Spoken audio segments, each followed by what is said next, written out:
Okay.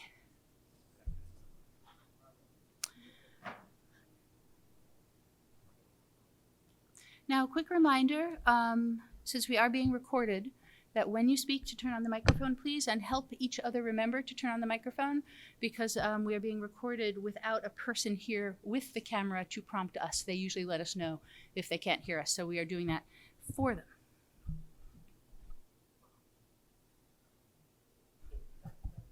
Okay, let us begin with the Pledge of Allegiance.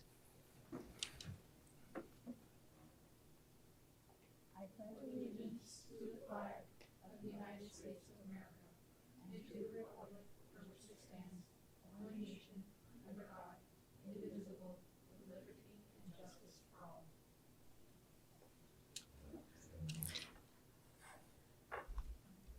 Let's see. In terms of attendance, Shane Albuquerque is excused from this meeting. And I believe that next is public participation. If there's anybody who is sitting in those blue seats who would like to speak other than the role you are here for, feel free to come forward and regale us with your thoughts. Going? And gone. Thank you very much. Public participation is closed.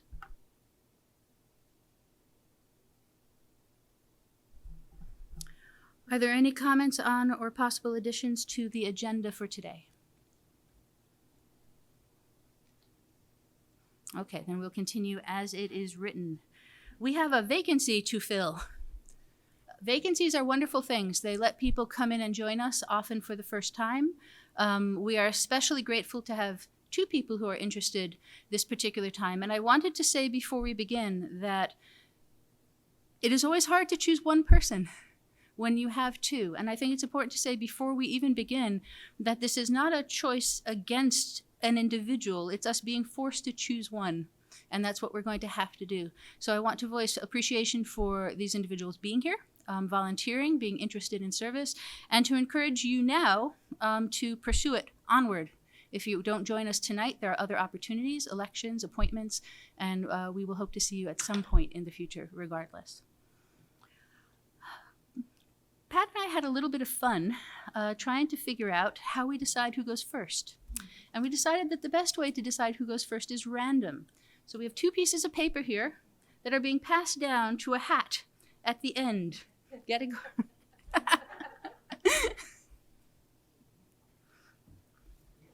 While we complete that, I will say more formally, you have the letters in your packet and they were sent out ahead of time. And so you have the people's names and information, but the two people who are here are Heather Robitaille and Shannon Rand. Ready?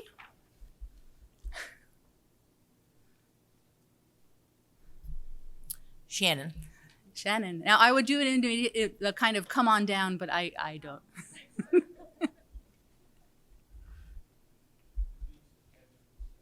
Yes. Thank you. Oh, okay. I'm on deck. Well, hello. Can Hello. everybody hear me? Yes. Just making thank you. sure. So my name is Shannon Rands. It's a pleasure to meet all of you, and I do know many of you on the board, and thank you very much for volunteering. I know the countless hours that you put into volunteering in this type of role, and I just want to let you know before I begin, I appreciate that.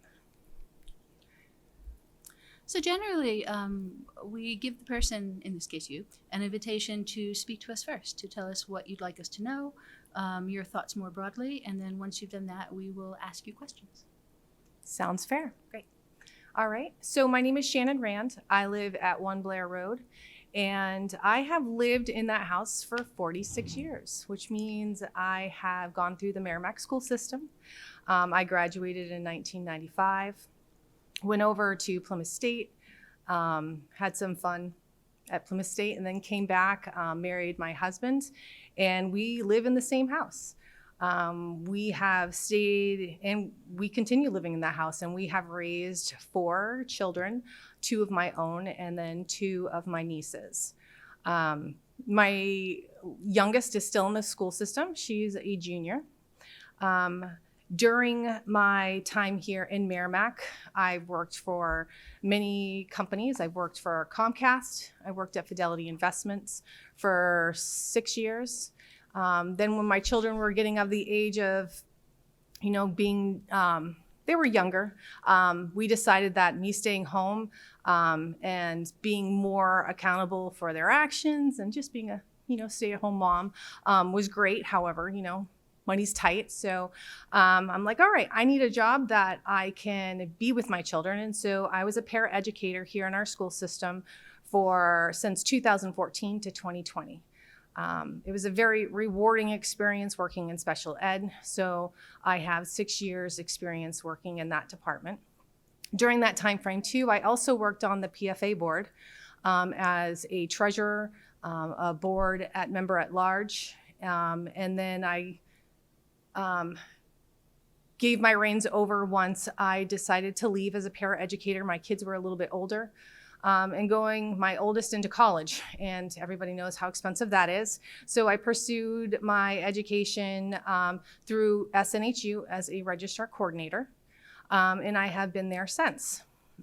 During my time as a para and my children growing up in the school system, I also was a president of a nonprofit organization for 5 years. I have experience with budgets, running meetings.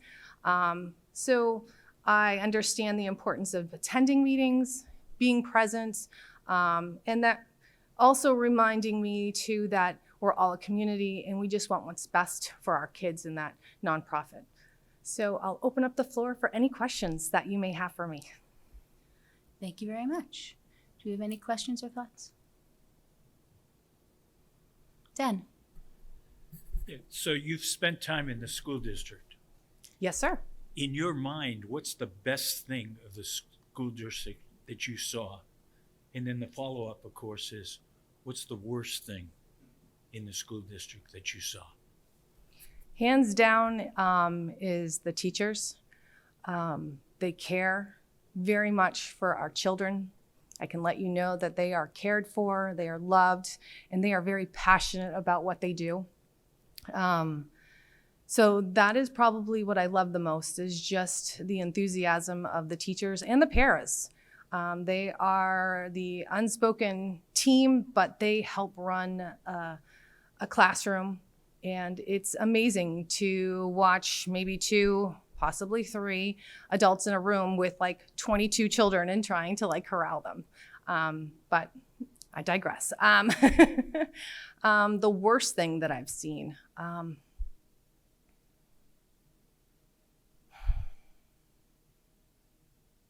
gonna have to think about that. Give me a moment here.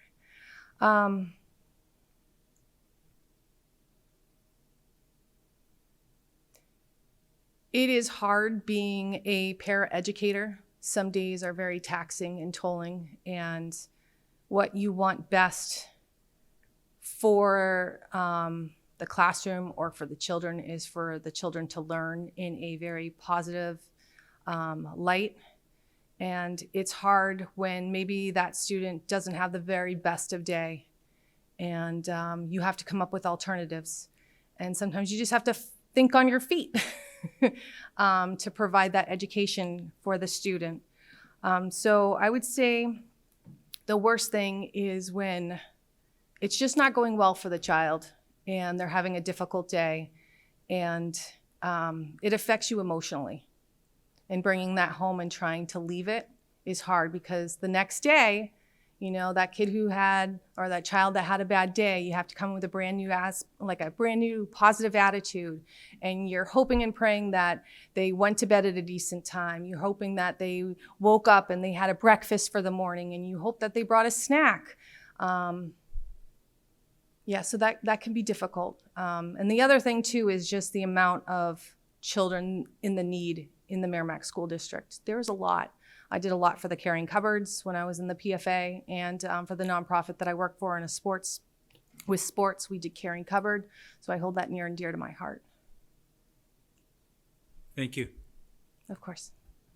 Any other questions?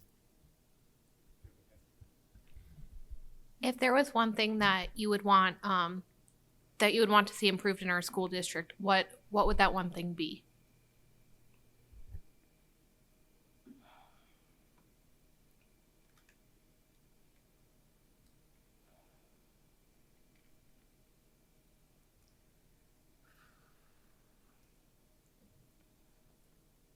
That's a great question too.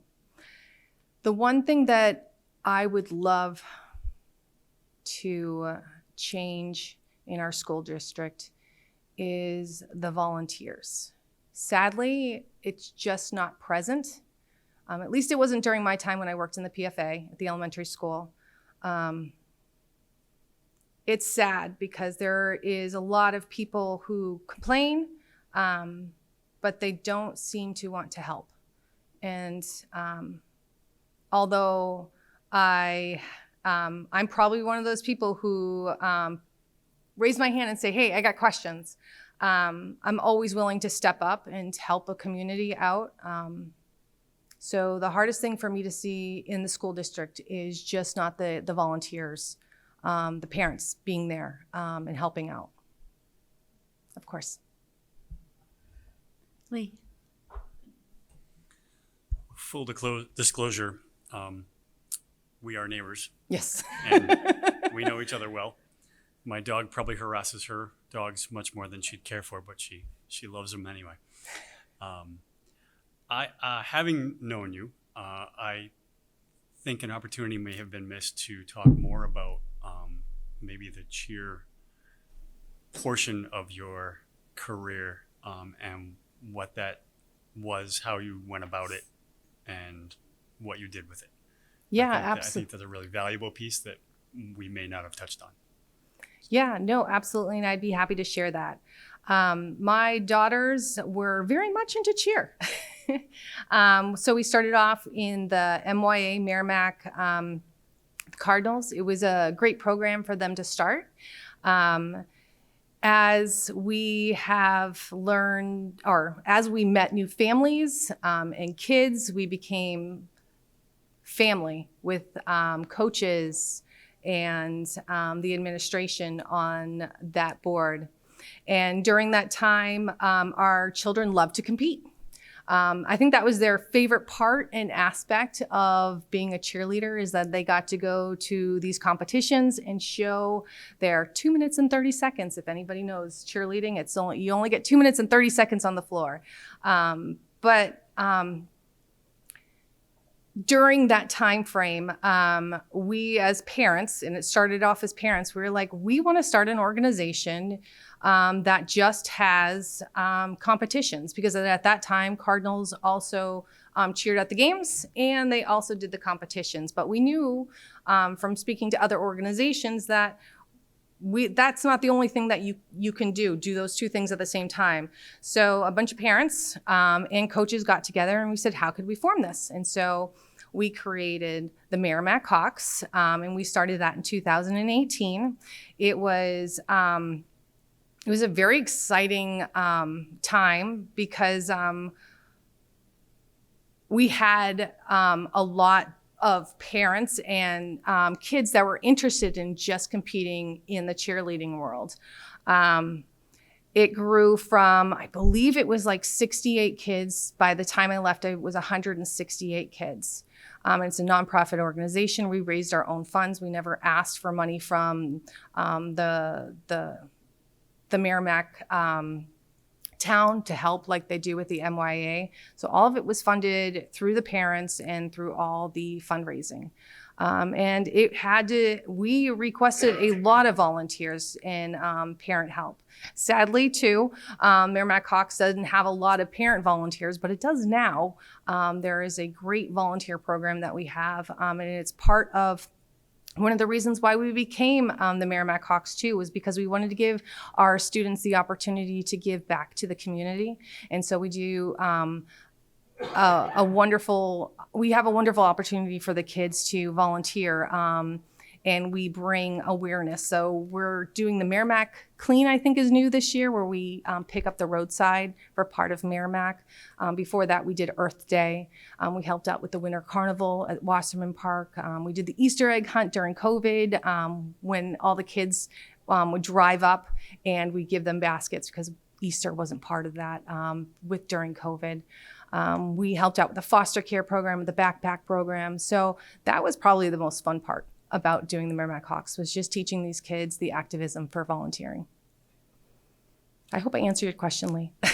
Very much so. Thank you. Of course. Gina. Hi, how are you? Good. Good. It's nice to see you again. Absolutely. So I can tell you I was in your seat literally a couple of years ago. I also sat where you sat and answered all these questions. So I know it's not easy. I know you're out of your comfort zone. Everyone's out of their comfort zone when they do that, but you're doing a great job. So thank you for volunteering and stepping up.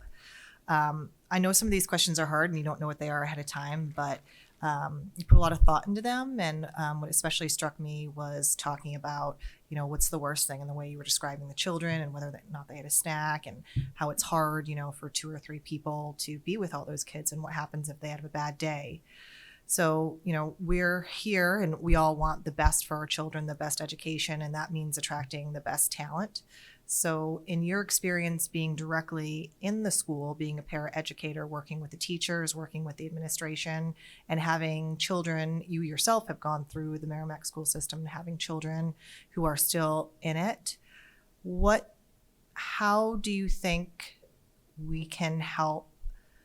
And this isn't a trick question, this is like an honest question. How do you think we can help attract the best talent, the best teachers here to Merrimack? And are there any opportunities you think that we need to provide for teachers that we aren't currently doing, you know, programs that we could maybe put in the budget to help, you know, gain that talent and really expand our, you know, our reputation for excellence, and, you know, broaden our kids' minds?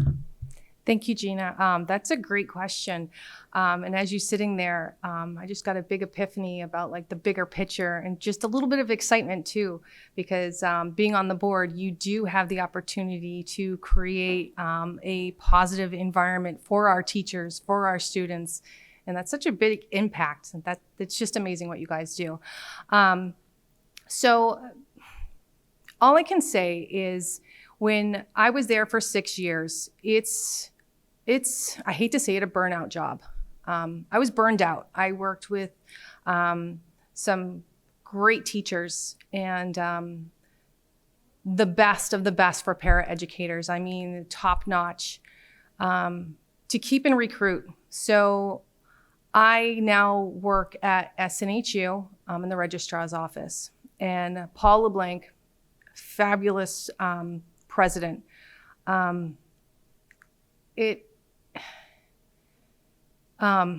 He does an amazing job running a university with over 122,000 students and their staff. They have an approach of work-life balance. And when I tell you work-life balance, it is a work-life balance. If you need the day off for family, you get the day off. There is no giving you any type of like, oh, but this is going to happen. You know, there's no, you take care of you, and it keeps the talent. It keeps them, hey, I like working for this person because it matters. I matter to them. My family matters to them. It gives them a feeling of community. So when you say like, what can we do? I'm not saying Merrimack does a bad job. I'm not saying that. But we can always do better. And when I go to work every day, I know that my boss always has my back. And it empowers me to feel like I'm doing a good job every single day. And if we can do that for our teachers and let them know that we have their back, which I'm sure they all do, but when we have things that happen at home, not to give guilt trips. I know it's hard when we are running out of teachers, like where do we find this? So the next question would how do we attract the best of the best and get them in there? Word of mouth is golden. When you say, when I tell people I work for SNHU, I mean it. And when I say that, it will only connect with a few people. But if I said I work at Joe Schmo's and it's the worst job I've ever had, that is going to travel. So when people have interactions with our community and with other teachers and they say, hey, I work at Merrimack, it is a great district because they think of me as a human being first. They understand that I have family needs. and I know I'm just thinking about this. I don't know. I don't have this in my, like, I didn't come prepared, but that's my big picture. I think our teachers would love the opportunity to feel that our administration, that our managers and supervisors have our back when things happen at home. That would definitely attract talent. There's not a school district that would not make people feel guilty. And I understand that too, because we lack the teachers that are there. So word of mouth, it goes a long way if we can if we can get that positive word out to other colleges and universities and let them know we are the best and this is why. It's not just money, it has to do with they care about us. Did I answer all of your questions? You had 3 in there. Yeah, I'm sorry. Yes, you did. Thank you very much. And I also appreciate your time on the Merrimack Hawks. You were my daughter's coach for Tiny Bling, so I can attest that you are wonderful children. So thank you for your volunteer and service. Of course. Any other questions? Rachel? Thank you, Shannon. One of my questions, I think I heard you say that you grew up in Merrimack, went through the schools, and then your children are here, obviously. So thinking back from your time to your children, to your child's time, I'm sure you saw something that was like, wow, Merrimack really improved whatever in this area, this learning space, this facilities. What is that next step or that next leap that you'd like to see happen for this next generation in the learning space, something surrounding, the students? I know there are a lot of requests that come to you guys. New scoreboards. We'd love a turf field. We'd love to have a new theater. We'd love to have like an orchestra for all our band kids. And the list goes on and on. Utopia, I would love all of those things for our kids. But the pragmatic side of me understands we are accountable to the taxpayers. Would I love all of those things? Absolutely. I would 100% be like, absolutely, I'm gonna go for it. My time at the Merrimack Hawks, I have learned that you can do a lot through fundraising. You just need to know how to fundraise to the right groups and to the businesses. I was just talking to the people out in the audience. We sent, the last time I was there, like 120 kids last year to Disney World, and we fully paid for them based on fundraising. All of those kids went. So I think I know we can do it in Merrimack with the fundraising. We have amazing companies that they're itching to find places to put their money. And we can find it.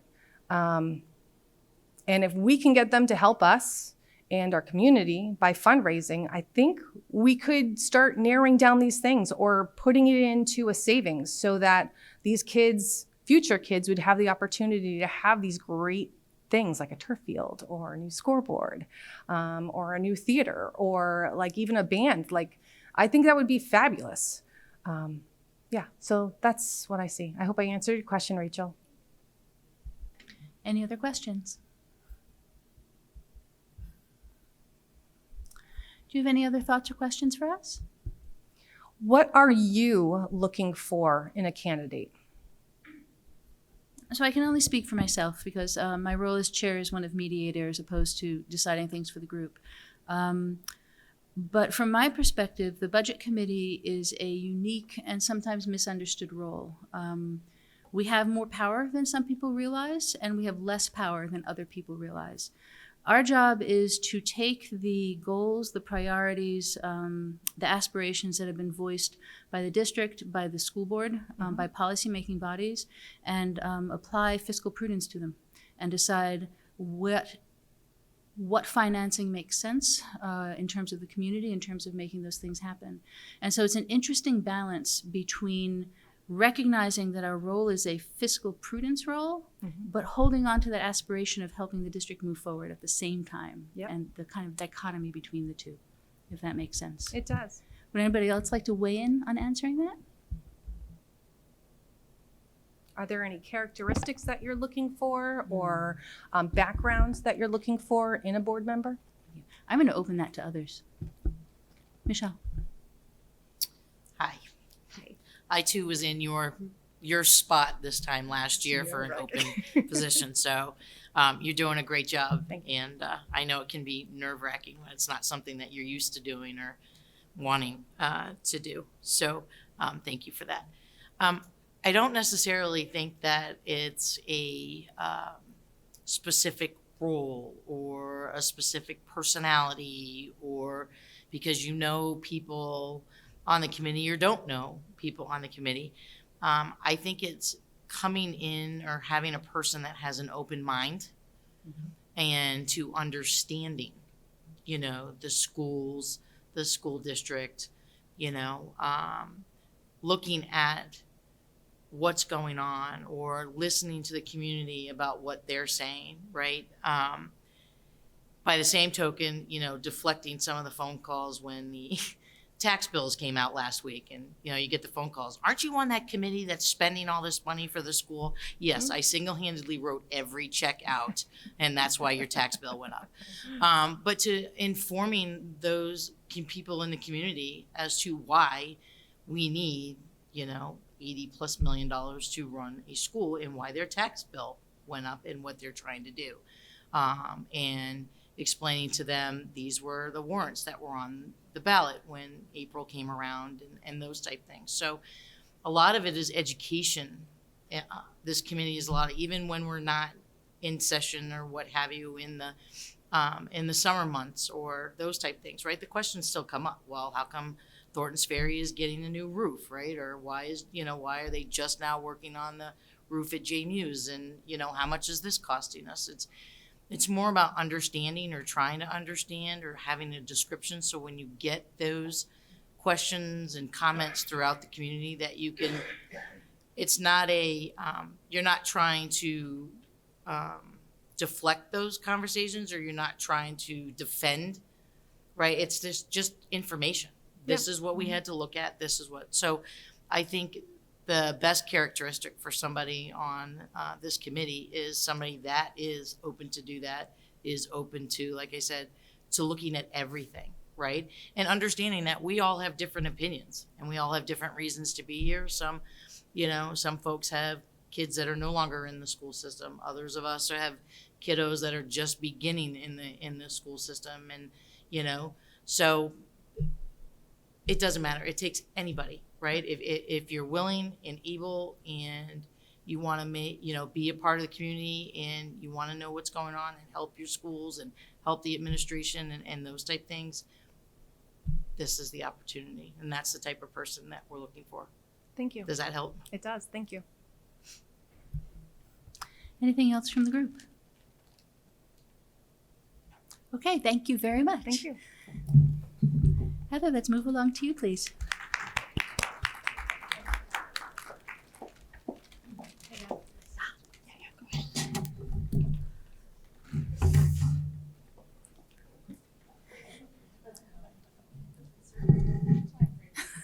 Okay, so. But I did bring candy. Thank you so much for being here. Thank you for waiting for your second turn piece here. Same question, same routine. If you'd willing to tell us a little bit about yourself and why you were here. Sure. Okay, just want to make sure. Okay. Is this working? You can hear me? Good. Okay. So thank you everyone for having me here tonight. I really appreciate it. My name is Heather Robitaille. I am a resident of Merrimack, I can probably say, for the last about 20 years. For 10 of those years, I worked here in Merrimack at Fidelity Investments.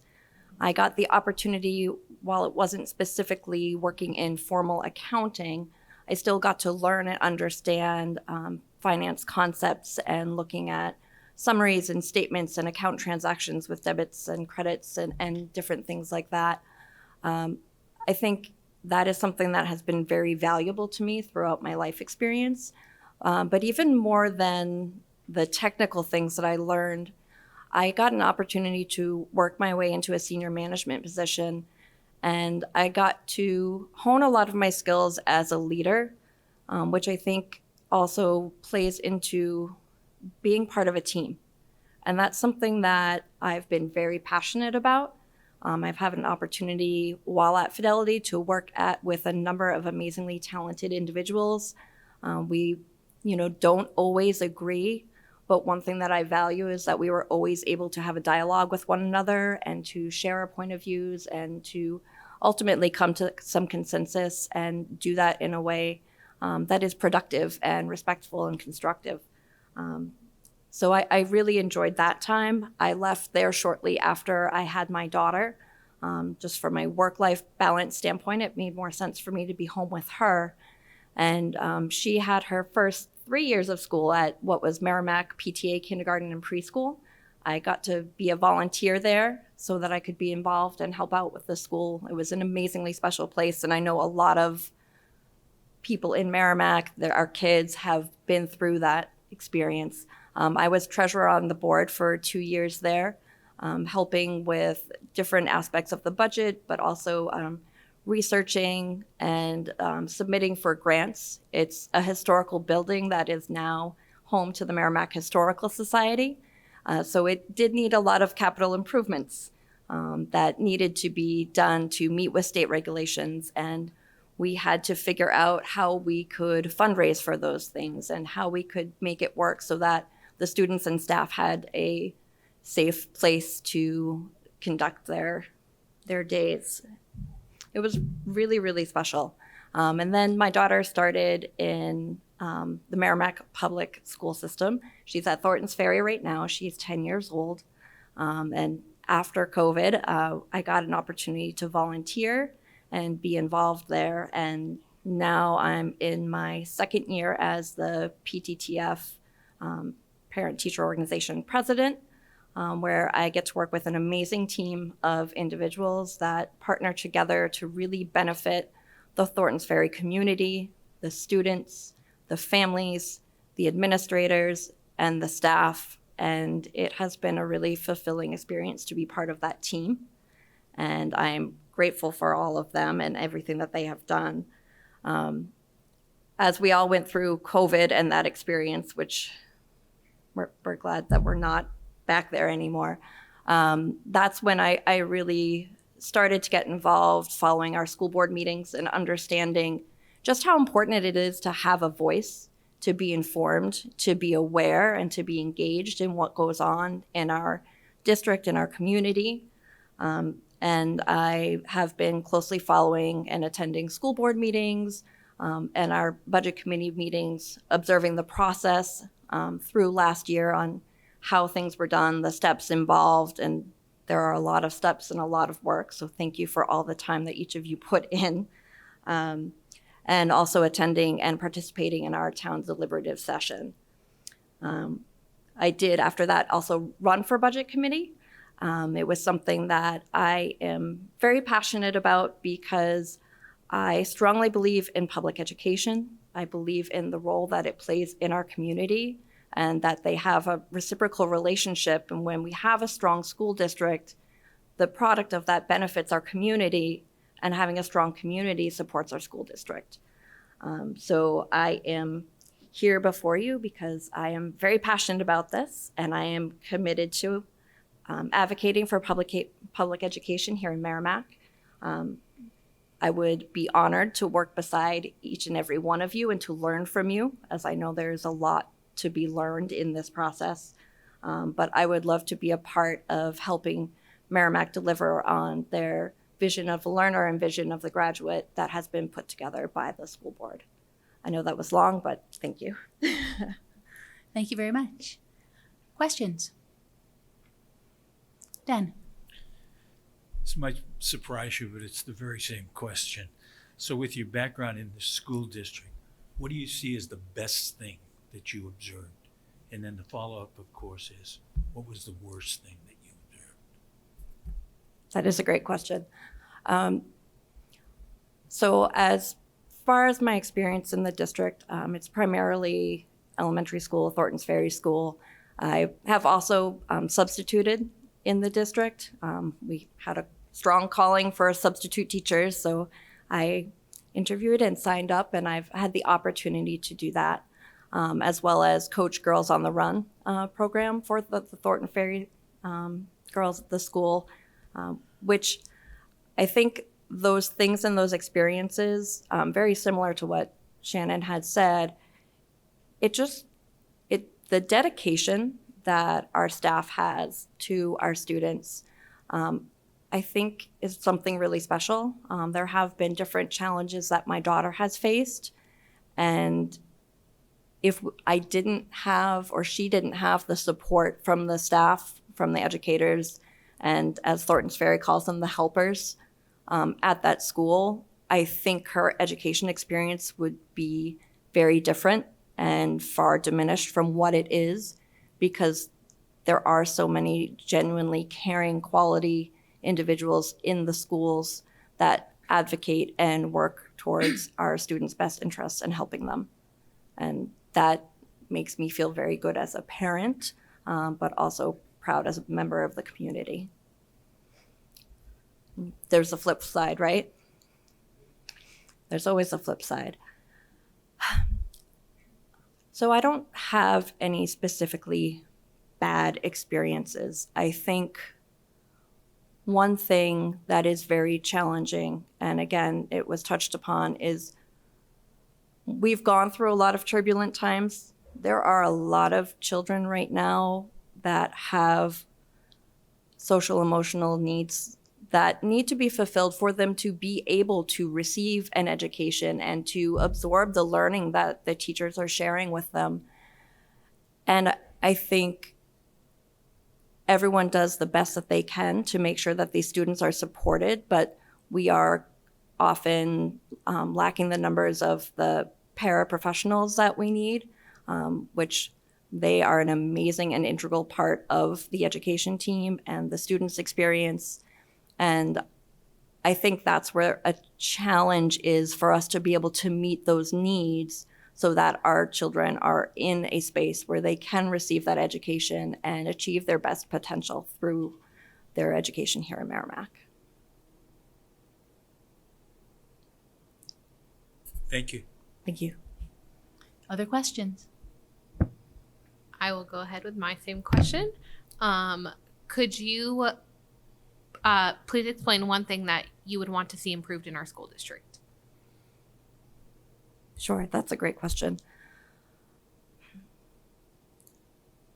I think related to what I was just talking about, understanding that there is such a need for so many of our students from a social, emotional, and just self-regulation standpoint. I would love to see the supports be there in the numbers required to really allow the students, to allow the teachers to do the best job that they can. I think that's an area of opportunity, and it's something that I would love to learn more about and what we're currently doing, what other towns are doing, where there have been successes, where there have been challenges.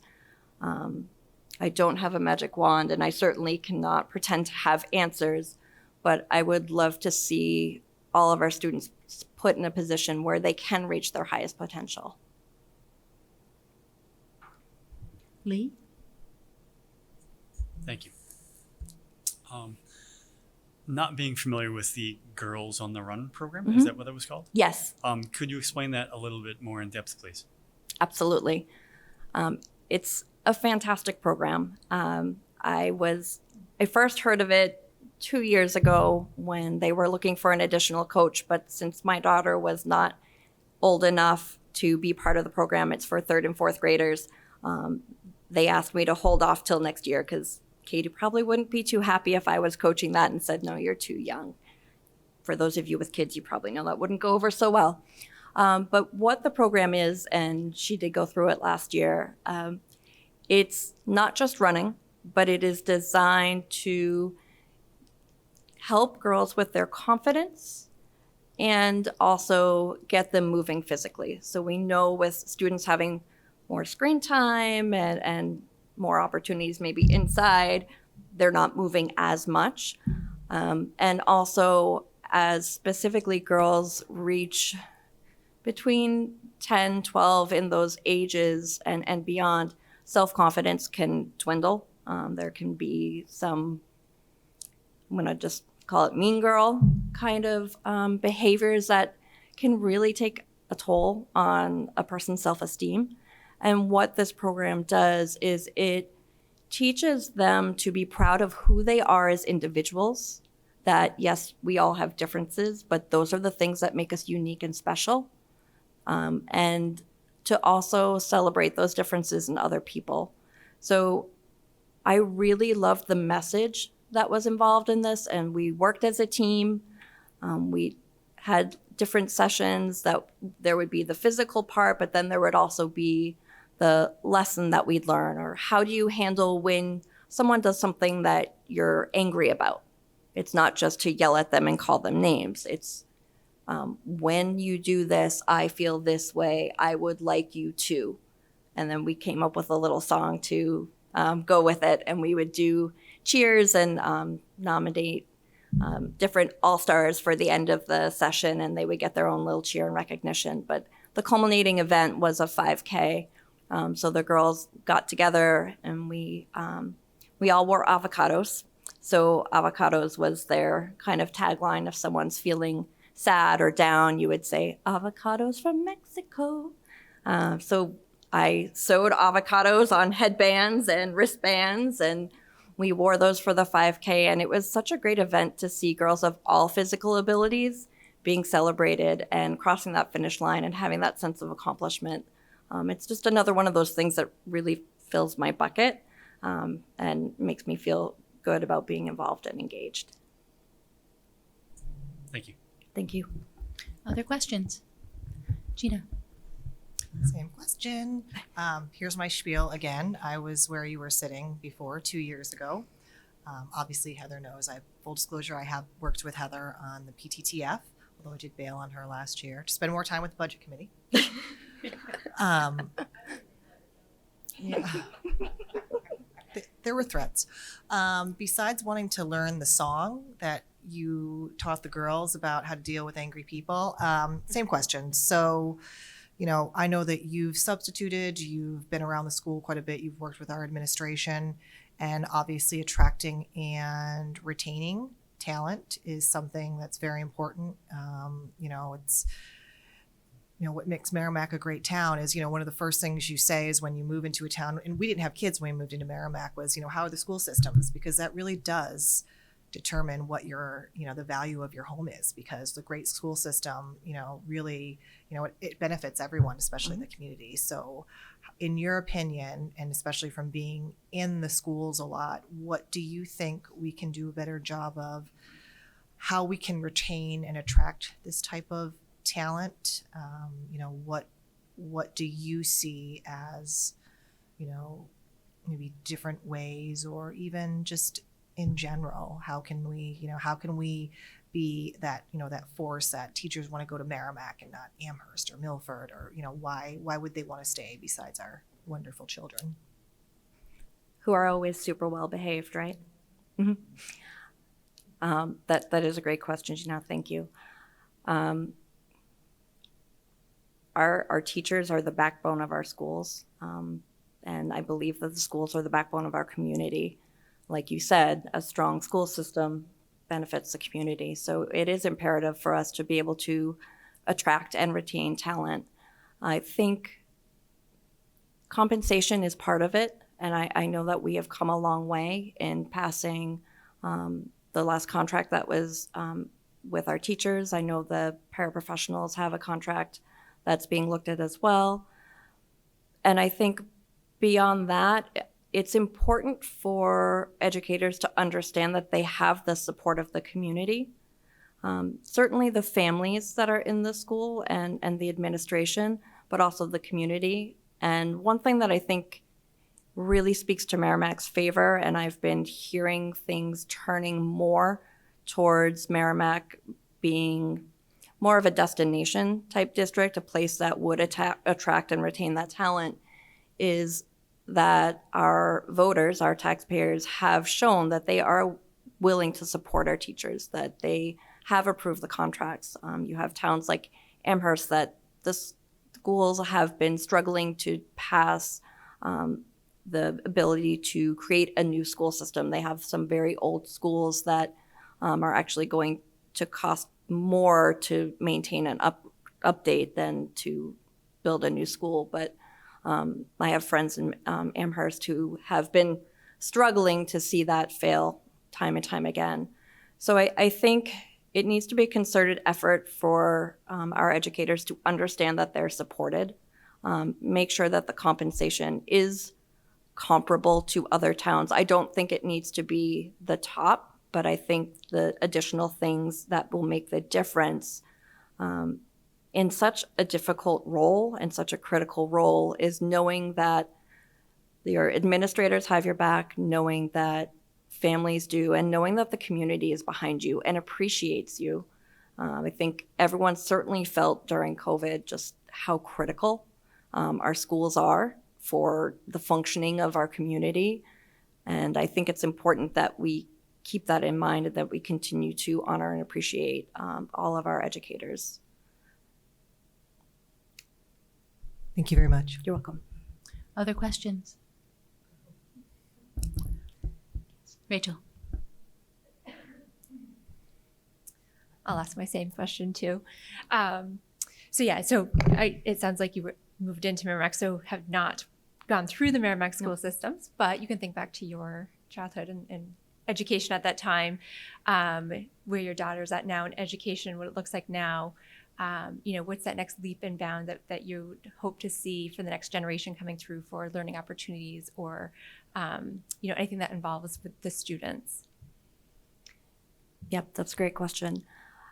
So I personally didn't go through the Merrimack school system, but one thing that I have observed from being in the schools and also having a child who is in the schools is the leaps and bounds that we've made over the last few years in the area of literacy and how we are teaching our students and doing it consistently across school, which I think is a very important thing. So I'm very happy with the direction that's been going.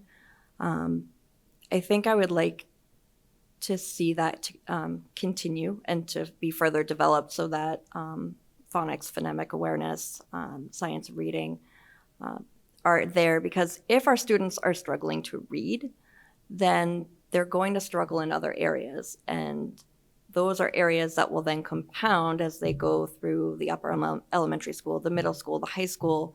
We see more students that will need to have Title I services or additional help, whether it's through special education, to get caught up to where we hope that they would be able to be. So I think understanding that we're still catching up a bit from what was lost during COVID, understanding that we really need to do everything that we can to create a really solid foundation for our students' learning and their understandings and abilities, including that social emotional aspect, which I think is a really critical piece, because if they're not in a state of mind where they can absorb the material, then we're still going to see those struggles further down the road, and those things ultimately wind up costing money. They are worthwhile investments, of course, to help our children, but if we can give them what they need early on to set them up for success, and those ones that really do need the one-offs that we can assist with, I think that would be really positive and would benefit us both financially and from a student success standpoint. Thank you. Mackenzie. I just have a few more questions. That's fine. Within your welcoming remarks, you had mentioned you've attended past meetings of the budget committee as well as the school board. So based on your view, what do you see as the role of the school board as well as the budget committee in being able to establish the budget for the district is my first one. That's a great one. I know that's one where in years past there has been some differences in people's views on what step goes where and who owns what. I believe at earlier meeting this year, Naomi had shared the budget process and had shared common language that was arrived at with the school board, which I think is really helpful. for everyone to understand the partnership. So then the process of the administrators sharing their budget information and the school board looking at it, and then the binder that's created and the budget committee ultimately looking and proposing the budget that goes to the town deliberative session. I think there's certainly a partnership and we are trying to achieve the same goals, but the budget committee is here to make sure that we're doing that in a fiscally responsible way. Does that answer that part of the question? Yes. Thank you. And my last one is, would you be able to please describe a time where you had to make a tough budgetary decision, and how had you gone about it? These are very good questions. So I think most recently, without going into too many specifics, so I'm just going to speak generally. The PTTF board was approached asking if we could fund a certain initiative, we'll say. It's something that I am passionate about in my heart and that I would like to see funded and I would like to see it be successful. But I had to step back and discuss with the board whether or not it was truly within the scope of what our committee was designed to do, which I feel like is a hard thing when you are faced with something that you would love to say yes to and you would love to fund, but it may not actually be the right thing within the scope of your committee or in your mission.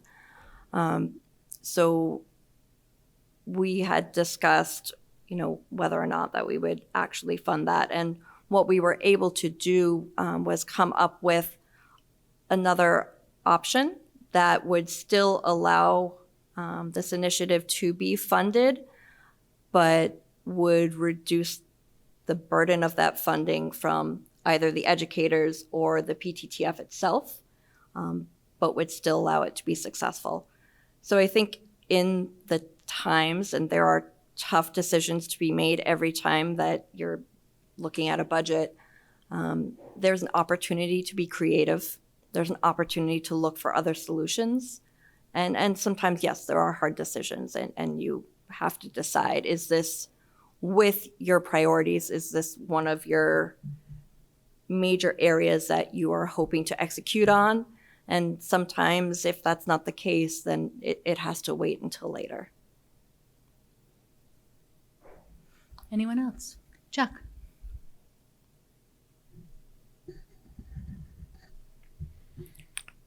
I'd like to invite you to come back to your old PTA school and see what it's all about now. I think you'd be very impressed. I have seen it. They've done a wonderful job, and I love that they've kept a lot of the original character and the technological updates that they've done.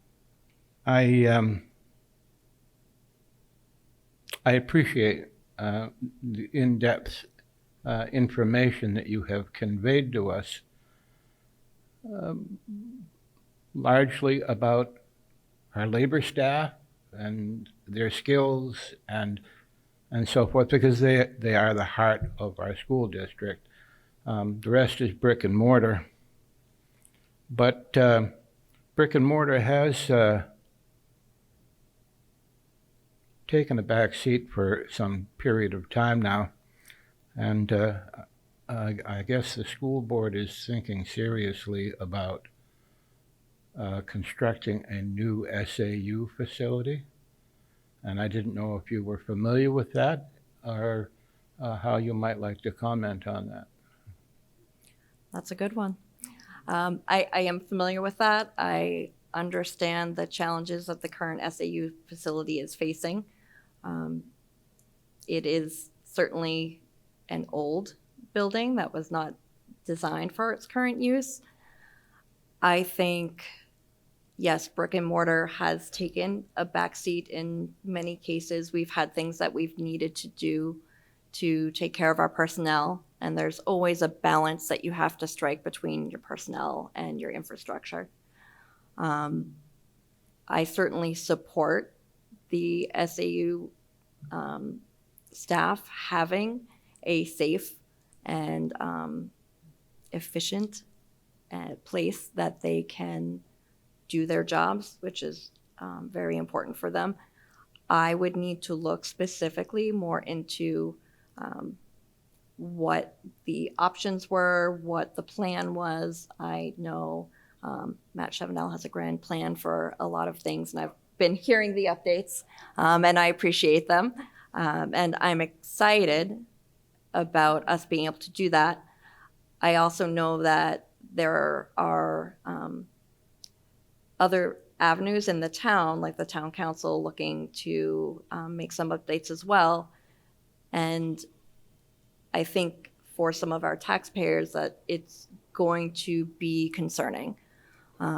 So do I have a specific answer as far as do I want to build a new building? I don't specifically, but I do certainly see that there's a need and that we need to do something to make sure that our district employees have safe and functional workspaces where they feel valued and respected. And it does reflect on our town, how we take care of our employees and our schools and our district in the presentation. So I certainly support improvements being done in that area.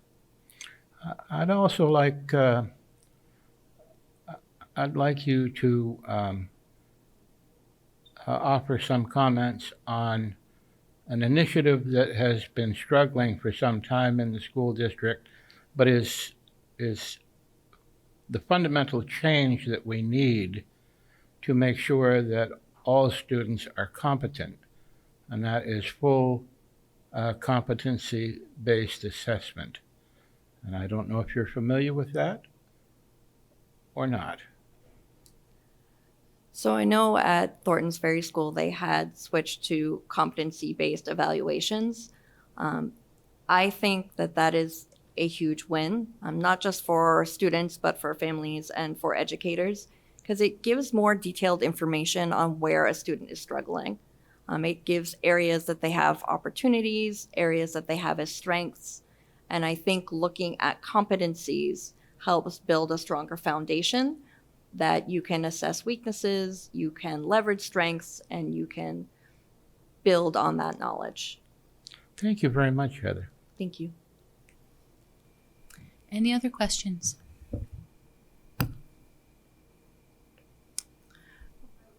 I would like to say that regardless of anything else, I think that you both need to collaborate on a project. And I think Merrimack would just absolutely soar with whatever you decided to do together. Is there anything else you'd like to ask us or tell us?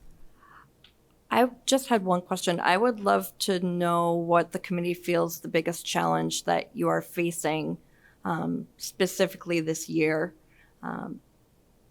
is and how we are addressing that, what obstacles maybe there might be. Thank you. Who would like to take that one on? I believe she asked for the committee's opinion, and the only person here who can speak for the committee is, of course, the chairman. So we could perhaps start there and see where it devolved. I would say that the greatest challenge that we're going to face is as we find our new character as a committee. We've actually been pushing the boundaries in fascinating new ways in terms of the way we dialogue and discourse and how we reach decision-making. I think it's very promising. It's also interesting and new territory. So I'm looking forward to seeing where it takes us. Would anybody else like to add to that? Lee. As you may have seen in our deliberative session, some of the things that we tried to work with the public and move forward on our agenda were solemnly crushed by a group of people that had sheer numbers at that deliberative session.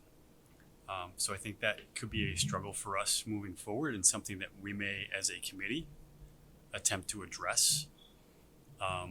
Really gaining more community support and being able to put forth the agenda that we've, as a community, decided that is in our best interest. So I see that as a challenge for us moving forward. Thank you. Absolutely, thank you. I remember that happening, and you're right, the numbers could have made anything happen at that point. And so I think community awareness and involvement, communication is really important. That's something that when I was running for committee, I had an opportunity to talk to a number of different members in our community, and there certainly is a lack of information and understanding, and in some cases misinformation, but I think anything that the committee can do to make the public understand everything that is involved and all the work that each of you do to make the best decisions possible, both for our students and our educators in the district and for our taxpayers. I think that would go a long way and help support the efforts that this committee puts together. Thank you. Any other thoughts? I'm here for that. Okay, thank you very much. Thank you very much.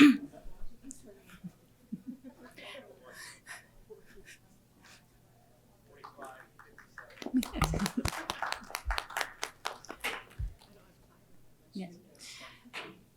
Now, we've handled it different ways occasionally in the past, depending on circumstances, depending on whether there's one or more people who are interested in the open position. What I thought we would do tonight is a name vote, otherwise known as your name will be called and you will name the person who you feel should be given the role, and the person who has the most will be invited to accept it. I see Dan. Yes. Do we have a legal limit to the number of members of this committee? And if not,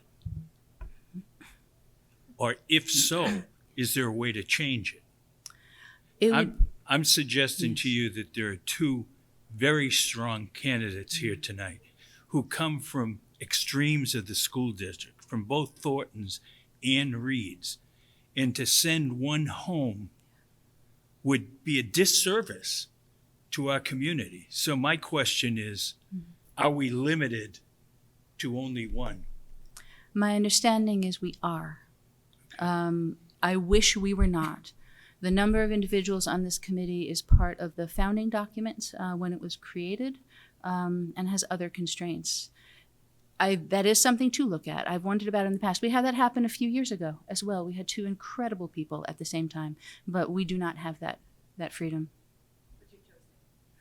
Of course. Although Mackenzie did.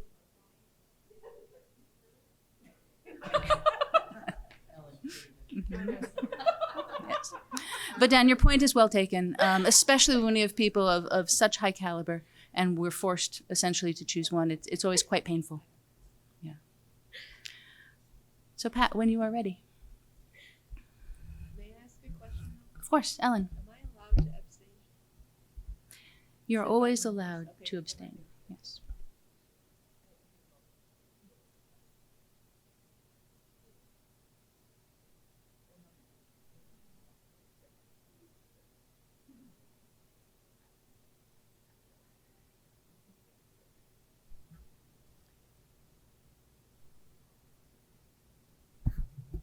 Michelle Mackey. The luck of the draw. I wasn't even looking at it. Heather.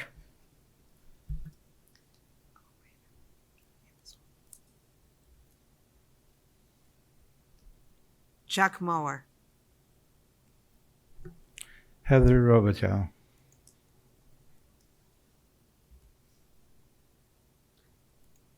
Ellen Wilson. Because I missed Shannon's opening statement, I'm going to abstain.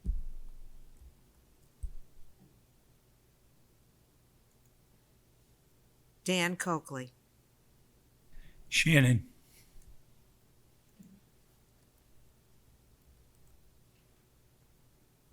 Jennifer McCormick.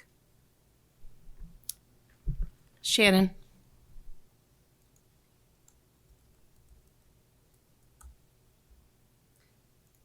Naomi Schoenfeld. Heather Robitaille.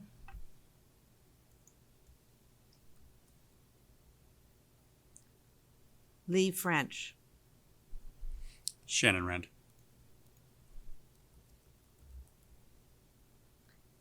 Rachel Papke. Heather Robitaille.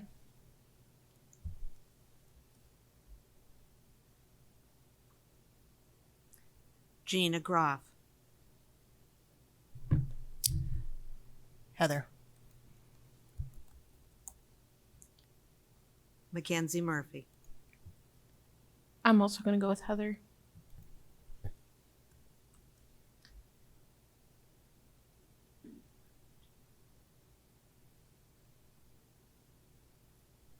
That's 6 for Heather and 3 for Shannon. So the vote is for Heather, correct? Yes, for Heather Robitaille. Tell us about the swearing in. What 5-minute recess. 5-minute recess, please, while we bring our new member on board. Can I just say, Shannon, you guys were both very smart, very capable, very well-spoken. So I sincerely hope that this is not the end. This was a really hard decision. So thank you for coming. Here, here.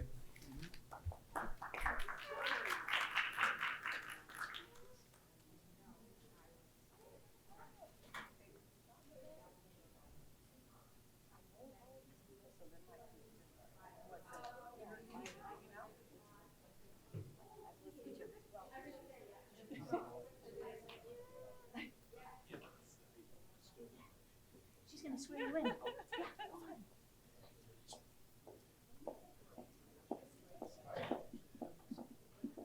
Any more of that candy?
Sunday, yeah.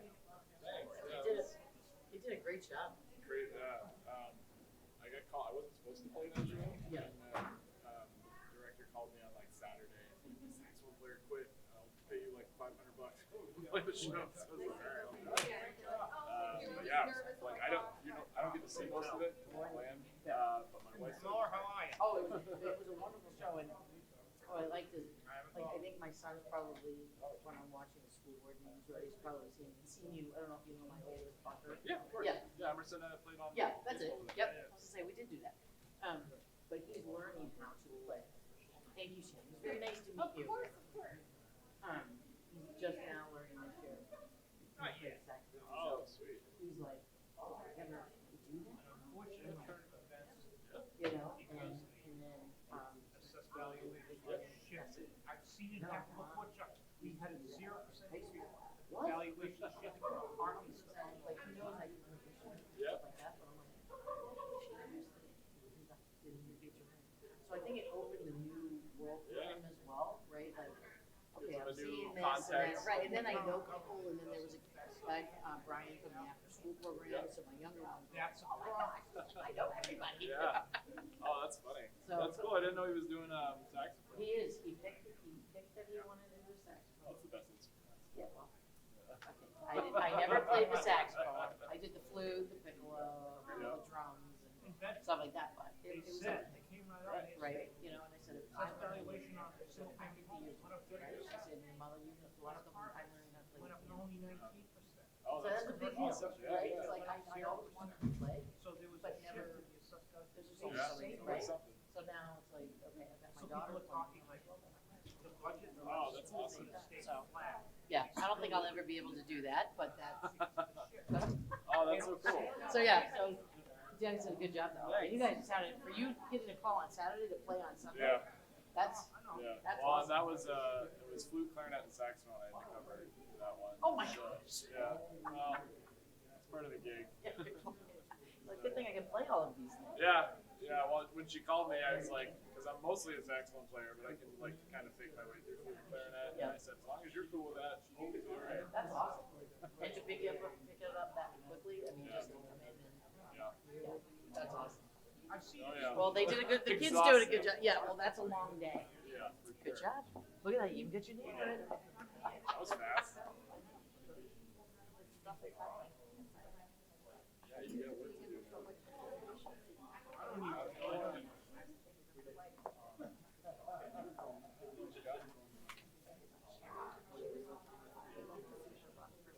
Yeah, for sure.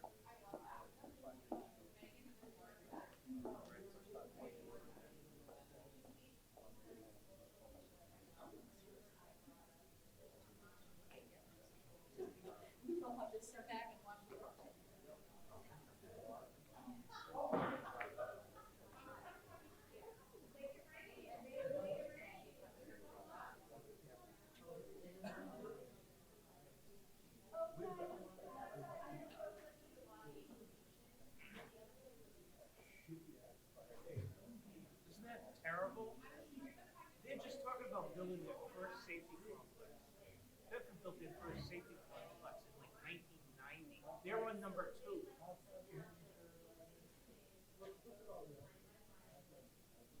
Yes. It's from 20, 25 years ago.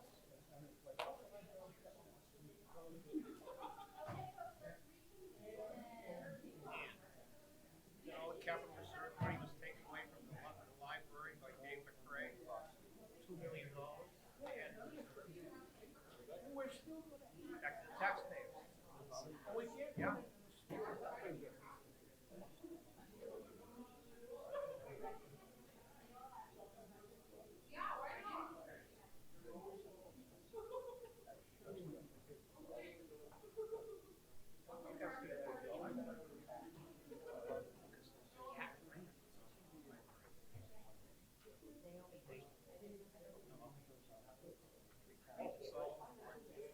They dissolved all the money they had in reserve, like $2 million.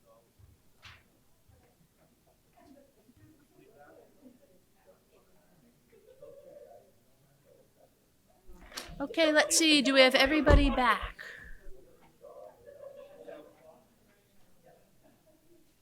I think you're being herded back to the.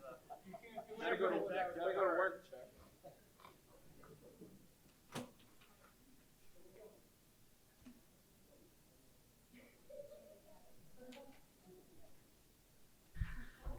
All right. That's it, that's what I'm talking about. So let us close this recess and come back into our agenda at full strength and with all our members here. We have 2 individuals who are here, 3 individuals, one of whom is, yes, specifically to talk with us about the administrative budget message and the school board budget message. They're in an order on this paper, but that was arbitrary. If you would rather speak together or one of you come first or do anything of that sort, you are welcome to do so. So I will call, in some ways, the group and you can organize yourselves to it. We have Bill Olson, who is the superintendent, and Assistant Superintendent Matt Chevenel as well.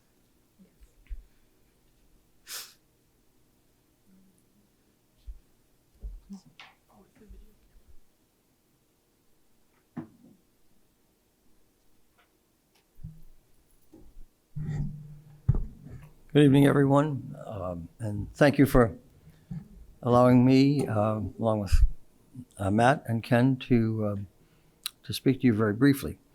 This year, we thought it would be helpful if we somewhat set the table in terms of the budget, gathering a sense of direction, conveying that to you, what we have done to prepare the budget for fiscal 2025.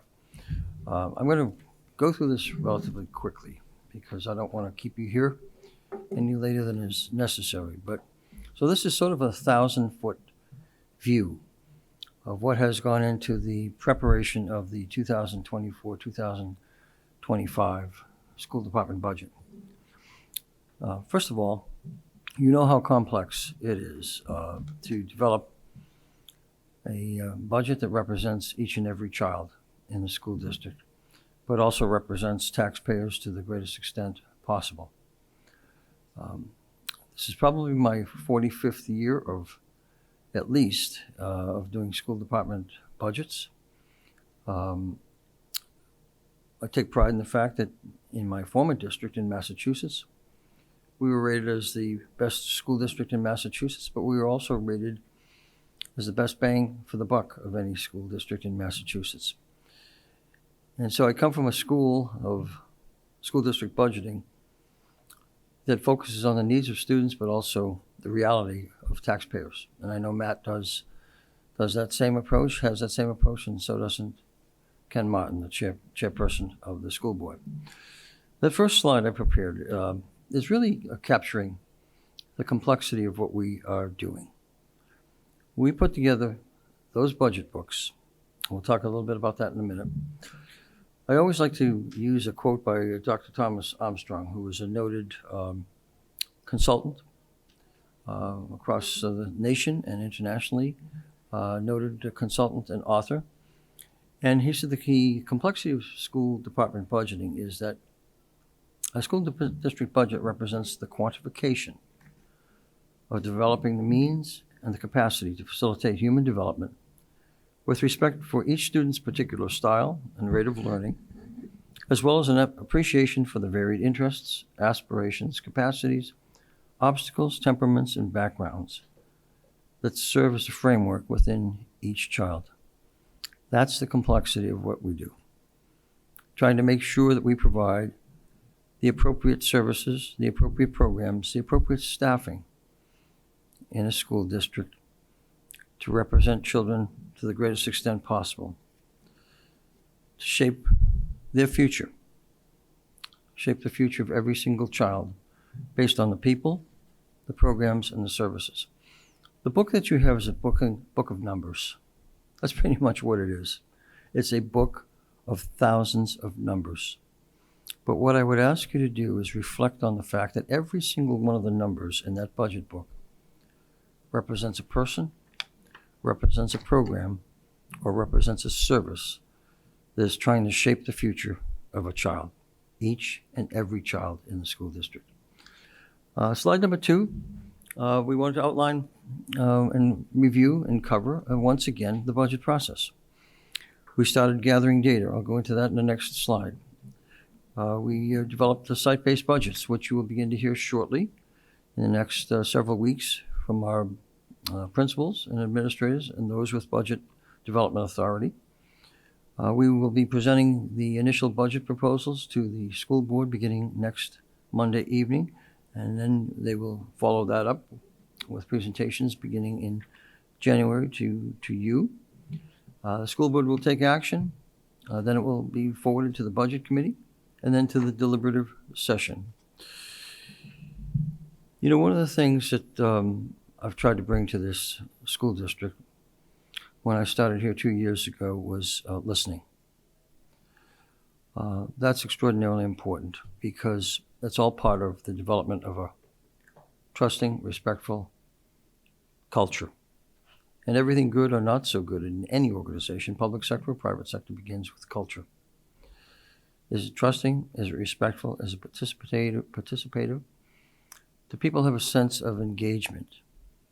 And so we've taken a lot of time to participate in budget meetings. We've met with the staff of every single school. You can see on the, I believe it's the 3rd or 4th page, the schedule of meetings that we held at each and every school.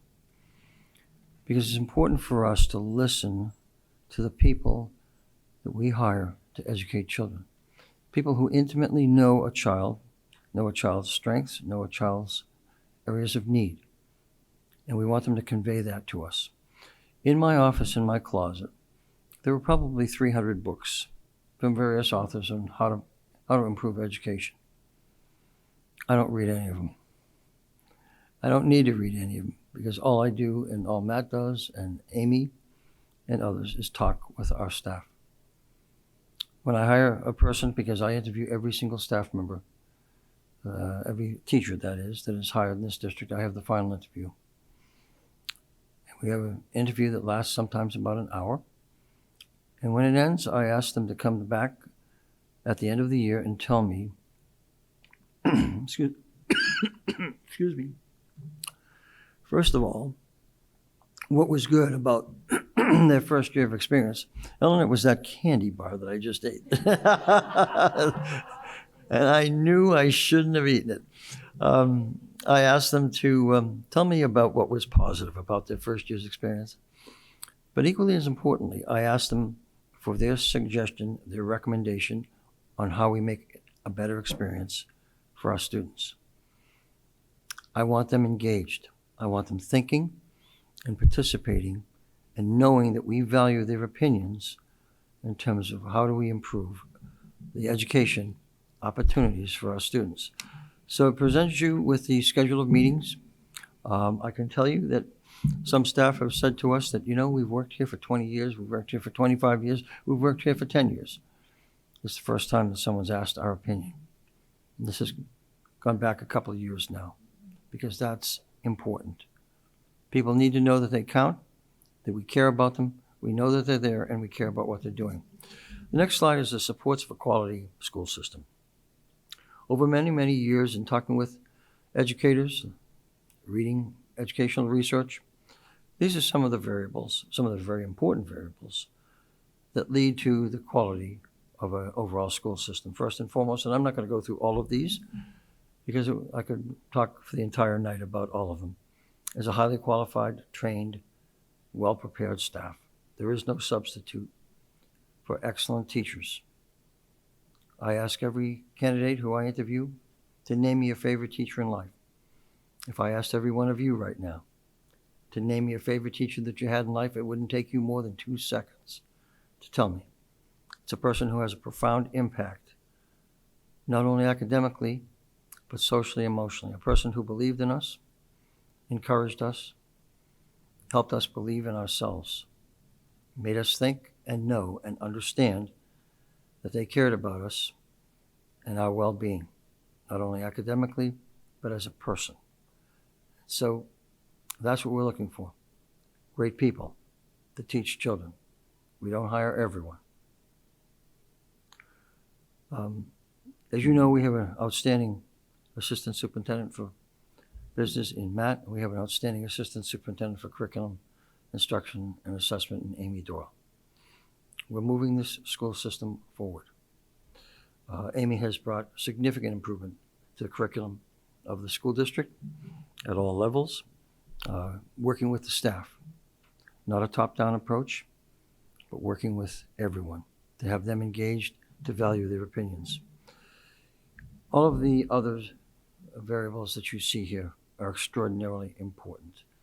The targeted professional development, academic support services for students.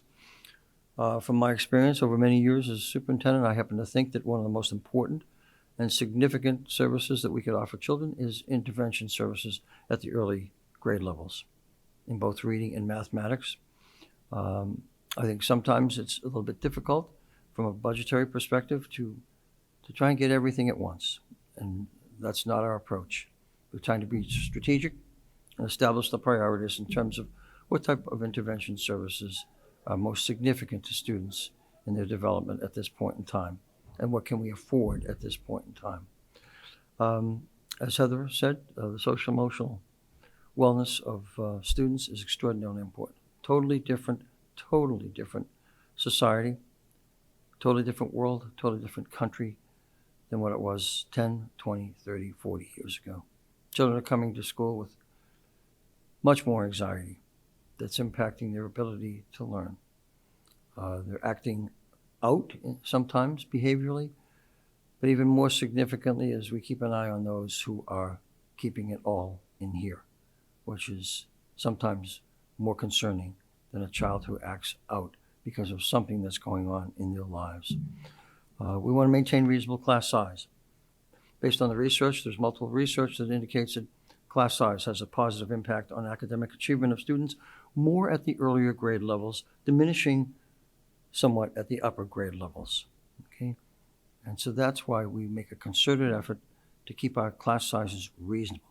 It's important that our teachers know the kids and the kids know their teacher. We want to make sure that we can maintain competitive wages and benefits. This is a labor market, and that's the reality of it. We've lost staff over the last 5, 6 years because we have not been competitive with our salaries. Our benefits are competitive, but our salaries, thanks to the school board, thank you to you, and to the voters at the deliberative session last year, approved a contract for our professional staff that helps us become more competitive in this particular labor market. And this is one of Matt's specialties, is maintaining buildings that are safe, that are clean, that are healthy, that are well kept. And he is an expert at that, bringing forth timely and appropriate capital plans for the town to consider. Next several slides, I'm just going to cover very broadly. The school board several years ago began a goal-setting process, which has been extraordinarily valuable. We know which direction we need to go in. We have developed a sense of direction, priorities, and we are looking to create as much consistency across the school district in terms of what we do, because I think for some years that consistency was lacking. And what we're trying to do is make sure that every child has equal access to the curriculum, equal opportunities across the district, whether they are in TFS, RFS, Master Cola, Upper Elementary, you name it. We want the same quality of programming at every single school in our district. So that goal-setting process has now occurred on 3 different years, and it has been extraordinarily valuable. We're now supplementing that, augmenting that by a strategic plan. Some of you are on that strategic plan committee. There's another meeting tomorrow night, and that is going to dovetail with the goals that the school board and the administration have developed over the last several years. In the 2025 budget, we're looking to expand reading interventionists into the upper elementary. We're looking for some additional social emotional learning support. We have an excellent director of social emotional learning who is quite focused on the needs of children, but also has a great sense of how to work with the staff to integrate lessons and programs into the normal daily routine of curriculum and instruction. We are proposing a new position of Assistant Director of Student Services, which is extraordinarily important in my view. I think with the number of children we have with IEPs, individual educational plans, the demands we've placed on Director of Student Services in this school district over the last several years have been extraordinary. And I believe we will be well served, the children will be well served with a assistant to the Director of Student Services. We're once again focusing on the responsible replacement of technology. That is a given. We knew 30 to 35 years ago that was going to be the largest incremental increase, other than salaries and benefits, obviously, in school district budgets, because there is no turning back with technology. We're deeply immersed in it, similar to the private sector, and there is no other alternative than to making sure we're current with our devices, with the applications that we use, with the infrastructure in particular, to be able to support the devices that we have throughout the school system for both academic and administrative purposes.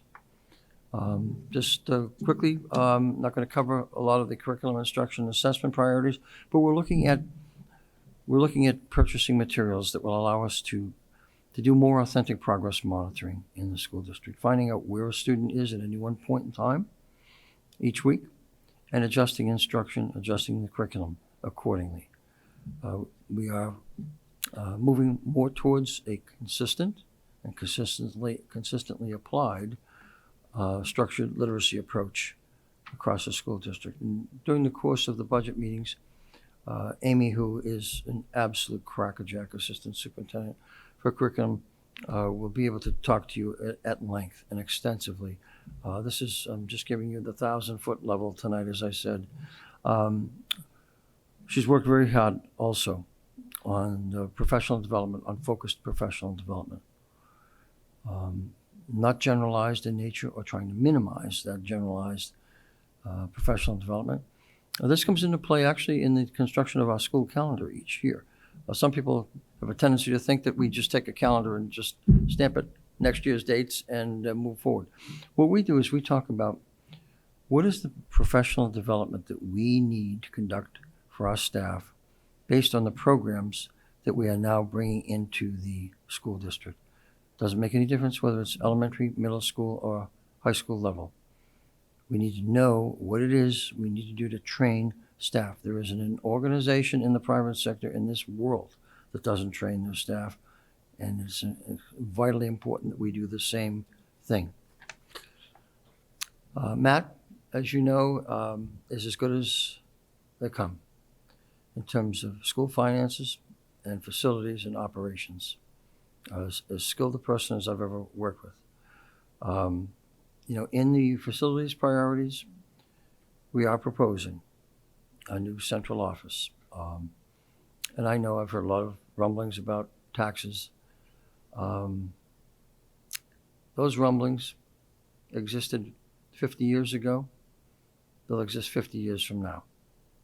There is no good time to do anything when you're concerned about taxes. However, the reality of it is that if you're forced into a decision that is made on an emergency basis, and I've seen this happen before in municipalities, without being proactive and responsible in either altering or constructing a new facility, that becomes increasingly expensive. So 30 years ago, a $1.5 million facility, after 10 years became a $3 million facility. Another 10 years became a $5 million facility, and so on. It only becomes more expensive. And what happens is, if you get forced into an emergency decision, and I have experienced this in the past, you tend to make decisions that sometimes are wrong, are inefficient, and are very, very costly. You know, the old axiom that I like to mention is that sometimes in municipalities, when you deal with, and by municipalities, I mean school districts also. I don't mean just the town. I mean the entire entity. Sometimes you tend not to want to make a decision. But it's the right thing to do. It's the necessary thing to do, because it is only going to become more and more expensive and more difficult. And the old axiom that I was about to mention to you was that sometimes we don't find it within ourselves to appropriate money the first time and when something is needed to do it. But oftentimes what happens is you're forced into appropriating 3 and 4 times more than that down the road to correct something that we didn't do in a timely and appropriate time frame. So that's the reality. I don't have any patience for people who engage in emotional hyperbole, that if we don't have a new central office, the school district is going to absolutely collapse. No one believes that. And I would never propose that, anything like that. You lose your credibility. But what we're looking for is a functional facility, not a facility that is a testimonial to architectural creativity, because those architects and those buildings are out there. We're just looking for a plain, functional building that is as efficient from a cost perspective as possible. Okay? Looking for the funds in the budget also to continue the JMU's roofing project. That's extraordinarily important to the health and safety of the occupants of the building. And I know Matt is committed always to school security. Both he and I have been working in that for about 25 or 30 years. We talk the same language. We know what we're doing. We know what we need to do in terms of building security. So that's an overview. We're going to propose some new programs, some new curriculum initiatives. We're going to propose some personnel, limited, because for enrollment purposes. What we're beginning to see, and you'll see in the beginning budget message, we've done a lot of work on enrollments. Matt and I have always taken a lot of pride in trying to do as careful a demographic analysis and enrollment analysis as possible. We've looked at and done a 6-year cohort progression ratio to take a look at how accurate our projections are. We've looked at the numbers of births from the town office, town hall, town clerk, to see what we can reasonably expect for kindergarten 5 years after those birth years, because projecting kindergarten enrollments is always the most challenging. But our enrollments, what we're seeing is our enrollments at the elementary level are beginning to slightly increase because we have some development, residential development in town. Therein lies one of the economic issues and challenges also, in that from research I've done in the past over the last 30 years or so, for every dollar that a residential unit contributes to the tax base, it generally requires about $1 to $1.25 in services. Now that has perhaps gone up somewhat. With a commercial industrial tax component to the tax base, for every dollar that they contribute, they only require maybe about 80 to 85 cents of servicing. So it's difficult when the incidence of taxation and reclassification of taxation shifts from the commercial industrial component to the residential component. It's an extraordinary burden, and we understand that. The important thing to recall, and I'll close, is that in a school district budget, about 92 to 95% of that budget is fixed in terms of salaries, benefits, contracts, insurances, services such as transportation, and technology. There is only about 5 to oftentimes 7% that is discretionary in nature. But that discretionary funding is mostly associated with materials and supplies, and we could certainly make the argument that, well, they're not so discretionary perhaps. And so we'll provide you with as much information as you need. We want you to know, we want the school board to know what's in that book. What does that book of numbers represent? We want the taxpayers to know that also. What can you expect from your dollar invested? Because it's all about return on investment. We're improving the culture. We're improving the opportunities for students. I like to think we're gaining credibility with the taxpayers, and that we have gained credibility and trust of the taxpayers. But we'll never take it for granted. We understand how difficult it is to fund municipal services, to fund school services.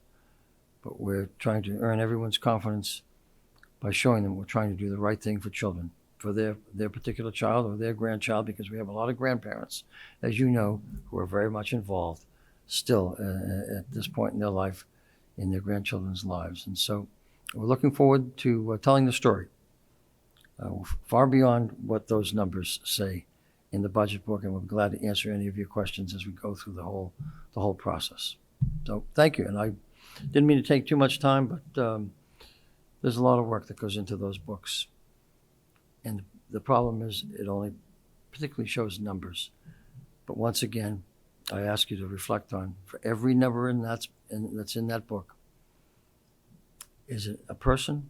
Is it a program or is it a service? And how does it impact the development of a child, each and every child? I'll stop right there. If you have any questions or comments, I'll be glad to hear them. Thank you very much. That was very helpful.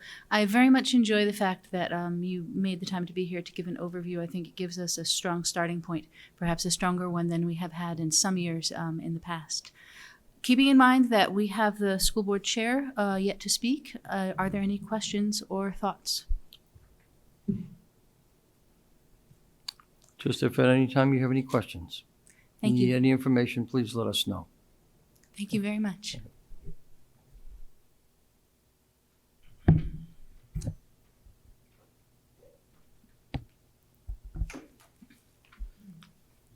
And speaking of Ken Martin, thank you so much for being here. Thank you for waiting out until this turn. It's been a longer agenda than maybe we might have anticipated, and we really appreciate that you're still here. It's okay. I only have a very brief 45-minute speech to give you. No. I saw what your snacks did to Bill. I don't trust those snacks. Well, thank you so much for inviting me. I am incredibly humbled and honored to serve as the school board chair for Merrimack. And I feel incredibly lucky to be in my position at this particular moment because of the incredible team I get to work with that you just heard from. I was listening to Bill speak and I said, he's saying all this stuff I was going to say. So I feel very lucky to have an administrative team like the folks behind me. They are the real deal. What you see is what you get from them. I don't think I've ever called Bill and had him not either be in a meeting or leaving a meeting. The guy loves meetings. And that's great. That's great because he knows his staff and he knows the needs of our students. And I don't think you could ask for a more involved superintendent and administrative team. And I also feel incredibly lucky to work alongside my colleagues on the board for incredibly intelligent, critically thinking individuals who will definitely pick apart these budget books in the next couple of weeks and really start digging into the needs of what our students are currently needing. So I'll make, Bill really did a really nice job of covering a lot of the nitty gritty. So I'll just give sort of again, kind of a bird's eye view of where we're coming from. Public education is not a perfect system, and it was never designed to be a perfect system. That is what is frustrating about it, and also what is kind of beautiful about it. There is no one size answer for all kids, and there is no one system that's going to work for all kids, and that's where we come in. And if you don't believe that, try teaching a kid how to play the clarinet. It's hard. Education comes in different it walks different paths for different students. What students need is very vast and nuanced. The programs that are listed in Bill's overview and in the books, as he said, represent student needs. Those numbers represent individuals. And I've always felt as a school board member, it is not my job necessarily to judge whether or not these things are important, but it's to find out why they're important. And when you have that information, you can better assess the budgetary needs of our district. So I think that's an important thing to consider is, again, our team has done the work. They've looked into these programs, they've looked into these numbers, and they wouldn't have put them in front of you if they weren't there for a reason. So when I look at these numbers and I see something that I might say, I wonder what this is all about, I then look at it as an opportunity to ask, okay, well, why? Like, why do we need that? And they will be the first to tell you. So a lot of the stuff that is being proposed in here is not new. It's a lot of the stuff that you looked at last year. You'll notice words like expanding upon, building upon, enhancing, all of the initiatives and programs that we have really started to dig into. We're looking to expand upon those. There's very little in terms of new ideas, concepts, and initiatives in these proposals.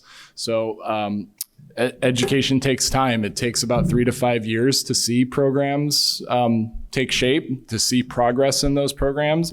As we all know, education is not something that happens overnight or even within a year. So a lot of these new programs need time to grow and establish themselves and build. That being said, we have seen progress already, so we know they work. Now we just need to allow them to ferment a little bit more and really take root. And I think we're going to see over the next couple of years, especially what we've come out of in the last couple of years, we're going to see some pretty tremendous growth. And we're already seeing those signs starting to take shape. I got the same tax bill everybody else did, so I get it. I pay those taxes too. School and education isn't inexpensive. It never has been, and it never will be. That's not to say that we shouldn't try. We should absolutely make the effort to have a bottom line that is reasonable, while at the same time making sure every single student's needs are met. And once again, I think it always has to come back to that question. So I completely understand looking at that bill, why there might be some concerns. But school is not, like I said, it's not an inexpensive endeavor. Okay, we employ we employ hundreds of people. A lot of the costs in those tax bills, we have absolutely no control over. There's nothing we can do about that, as Bill said. About 90% of that is state and federally mandated numbers. So when we take a look at those, you really have to make sure you understand why those numbers exist. And I also think that's a huge part of our job. And I heard that mentioned tonight with the incredible interviews that you had, which you should absolutely find places for both of them because they were fantastic. When you look at what our job is to make sure the folks, our neighbors, the people we go grocery shopping with understand why these numbers exist and why they're there. I think that's probably our most important job, being that voice and communicating that information, because this may come as a surprise. There's very few people watching this meeting. Okay. There's very few people watching our meetings. So they do get their tax bills though. So when we have those opportunities to have those conversations, and I've gotten some not so nice emails since those bills came out, it's important, as we heard from several of our candidates tonight, that we have those conversations and make sure we inform the public of this is the reason why. Okay. The new central office building that goes right hand in hand with that tax bill. The new central office building, I would consider to be a relatively critical need. I would actively encourage every single person to schedule a tour in that building. It is unsafe. It is there are parts of the building you are not allowed in. Okay. Wouldn't it be nice to not meet in a cafeteria? That would be a nice thing to do, to have a little bit more control over our workspace and have a place for our entire school leadership in one place, as opposed to spread out in various kind of duct taped together locations. Okay. As they said, the building is not the Taj Mahal. It is a functional space for our school leadership. And I would, once again, this isn't a question of like, I need bigger windows or I need nicer carpeting. We need a safe, reliable space for our school leadership. And right now we don't have that. And it's unfortunate that it's gotten to this point.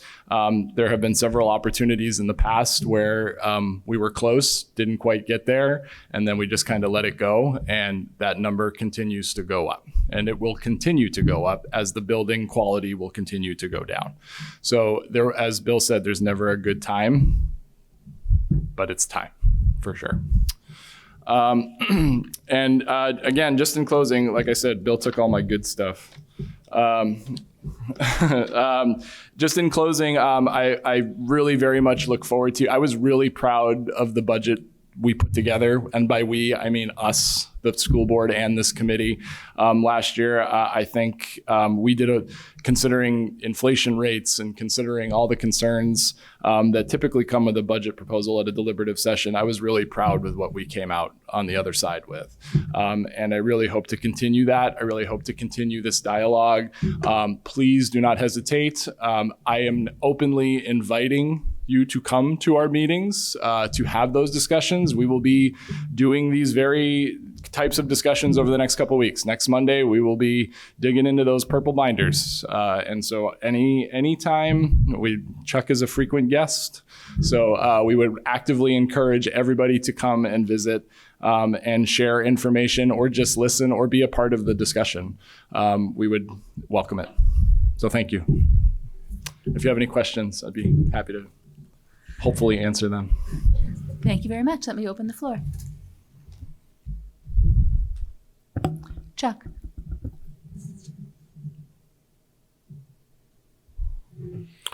I'd like to thank you for that thorough presentation of where the school board presently stands. If I may, with no disrespect, we very often hear about how each and every child needs to be able to fulfill their life's journey in some way. And I admit that's a very wonderful way of looking at it. I had 4 of my own that I certainly shared a lot of that with. But I'd like to just take a moment to speak on behalf of public education. The reason it's called public education is because it is in our best interests to have an educated public. Sure, I want my kids to have a good education, but I want all these other kids to have a good education as well, because I want them to be proficient or competent in the services that they're going to provide for me, whether it's delivering my pizza, or whether it's being my dental hygienist, or whether it's being a state representative, or whatever. I want the public society to be educated in a way that serves the common interests of society. And that is, in fact, why they call it public education. Thank you very much. Other thoughts or questions? Mackenzie. I know we didn't go too in depth on what the priorities were, but I did notice one of the priorities was the Torchbearers program. Would you be able to speak a little bit about what that is? So from my understanding, Torchbearers program, is that the mentorship program? Yes, that is the mentorship program. As I've been an educator for the last 18 years, and looking back at my first few years, I was a mess my first few years as an educator, and most of us are. Those of you that have lived that life know it very well. It's tricky. Being a first-year teacher is not something I wish upon my worst enemy. It can be a struggle for sure. And when you establish a mentorship program, it allows teachers to flourish. Teachers who have those doubts, who are just holding their head above water, staying one day ahead of the kids. It allows them to have somebody in their district who's not only understanding of what is goes on in that specific school, but also can give insight into mental health and taking care of yourself and making sure you're, doing what you need to do in order to provide services for these kids, but also giving you the opportunity to reflect, to learn, to grow. And so programs like the Torchbearer program offer a mentorship opportunity for our new teachers, which is also part of our retaining quality educators initiative. That's one of our goals. They say that the average for most new teachers is 1 to 3 years. They typically last. And the reason for many of that is because they feel isolated, they feel alone, and they don't have anybody. So having a mentor and having somebody who's there to answer questions, to help just be an ear. I know for myself, my mentor when I first started was critical, was an essential need. So that's a program that I personally feel is important and one that I support. Jennifer. I have a similar question. What is a district-wide BCBA? BC collective bargaining agreement. So a understanding between the school district and the teachers. Gotcha. Thank you. Yeah. So I was wondering if you could speak a little bit more to strategic planning. I know that in the last years, the collaboration between the school board and administration has been intentional and been taking place in a flow of ideas between the two. And I think that the ways that that feeds into a budget becomes very important to us as we go. Could you share a little bit about that? The process? Yes. It's a fun day. So we usually get together. It's an agreed upon date, and it's the 5 members of the school board and our entire leadership team. It's our 2 assistant superintendents, our superintendent, human resources, and was that it? Special education, that's right. And we get together with our partners at Primex, who really kind of just mediate and facilitate, because we can get into the weeds a little bit. We map out an agenda for the day. For example, this year was all about taking a look at our previous goals. What have we achieved? What are the boxes we can check? What is still in progress? What haven't we started yet? And it's a lot of kind of deep diving into that. And then the second half of the day is looking at adding new goals. Where do we see opportunities to grow even more? Where can we expand upon some of our old goals? Do we need some of our old goals? Do we need to edit some of them? It's a great collaborative session. I feel that that's been some of our best work, and a lot of those discussions have really guided what has become our budget conversation. So it's a great event, and one that you would think like sitting in a middle school library for like 8 or 9 hours might not be the most exciting way to spend a day, but it's led to some really great discussions, and a lot of the initiatives that we've presented in the last 2 years have come out of those. Thank you. Mm-hmm. Other thoughts or questions? Yes, Rachel. Thank you. So I just want to ask a clarifying question, because I think what Jen was referencing was the district-wide BCBA, which I don't know the acronym, what it stands for, but I believe it's some type of behavioral support. Oh, the board certified behavioral analyst. Thank you. My bad. I got CBA. Yeah. Sorry. So board certified behavioral analyst, so behavioral specialists. Sorry. Yeah. Thank you for bringing that back around. Too many CBAs. Yes. Anything else, folks? Now is your chance to discern. Yes. I'm not sure the best of the 3 of you to answer this, but I'll toss it to you Okay. and see what you can do. I'll see what I got.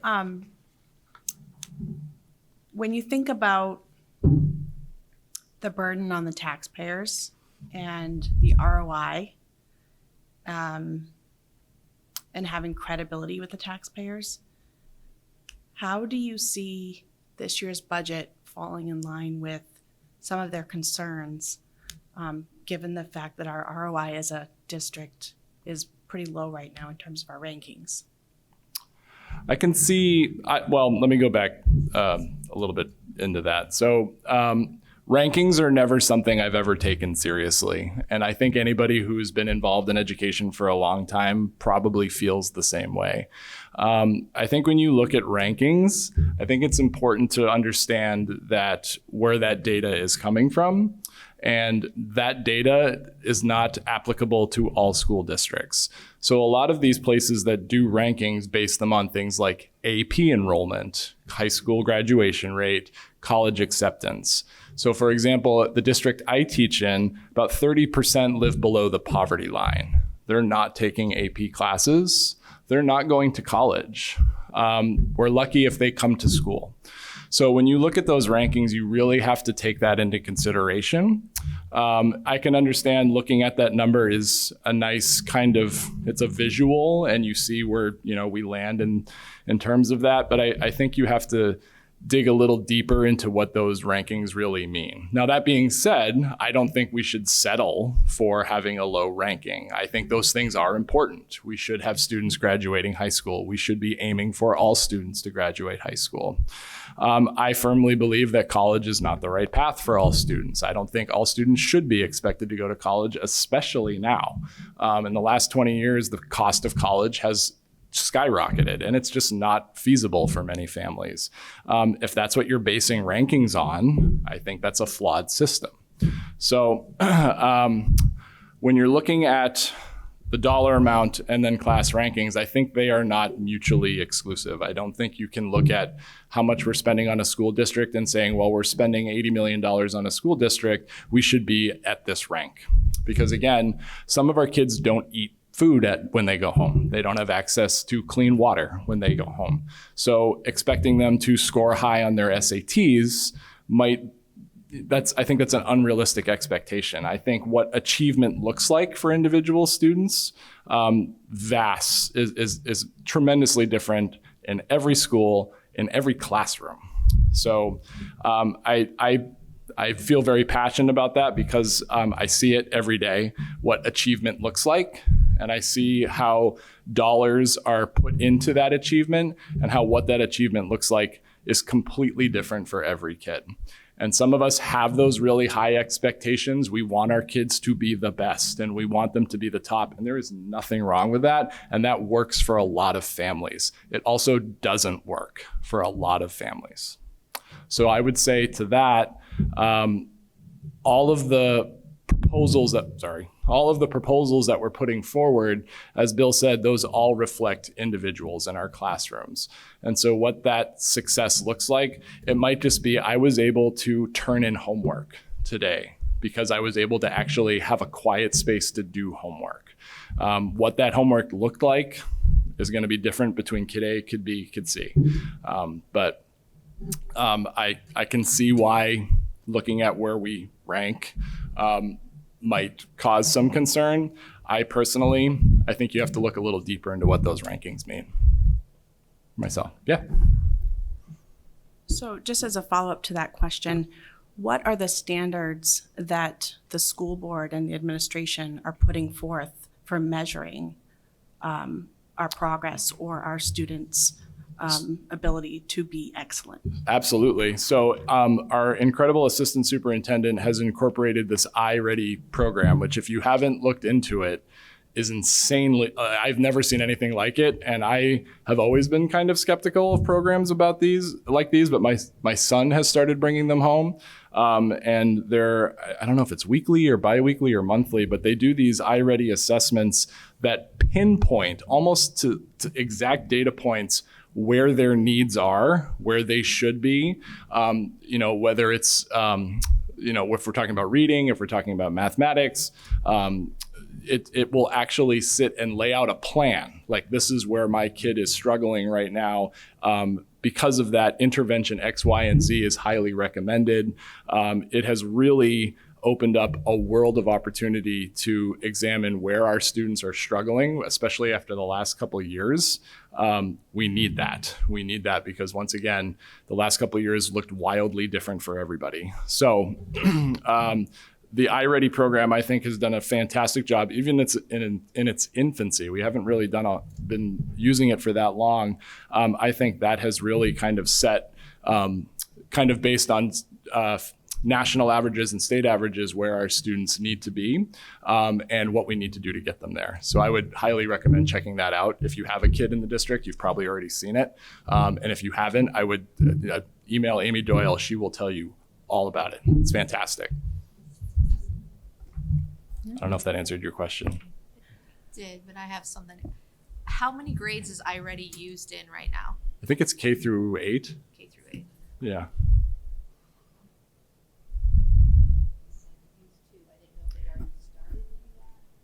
It's definitely it's K through 4 for sure, and I think it's 6 through 8 is also doing it. But I don't think their assessments are as frequent as K through 4. I think I read it as you wanted to make it through 8, and I didn't know if it had already reached there yet. Oh. I don't have somebody in. That might be an Amy Doyle question. There I is, think yes, middle school is using it. I just don't know if they're using it as frequently. But they are using it. There we go. I think there's also, to put my own opinion into the mix here, I think that ROI as a term becomes problematic in some ways when applied to certain things about human beings, such as food, education, oxygen, things of that sort. I think that what the community can or cannot afford, what the community can or cannot sustain, is deeply important to the conversation. But that said, certain things cost what they cost, and questions of quality have to be answered within that. So, for example, if you have a child who's malnourished, they're getting poor ROI on their food, the answer is not to cut their food budget or to increase it. It's to look at what food is being purchased with that exact same money. And so it can be a little tricky, I think, when we're trying to tie exact amounts to returns in that way. It has validity in certain ways, but I think in others, the conversation for that piece in some ways has to do with more what the money's being spent on than other pieces, if that makes sense.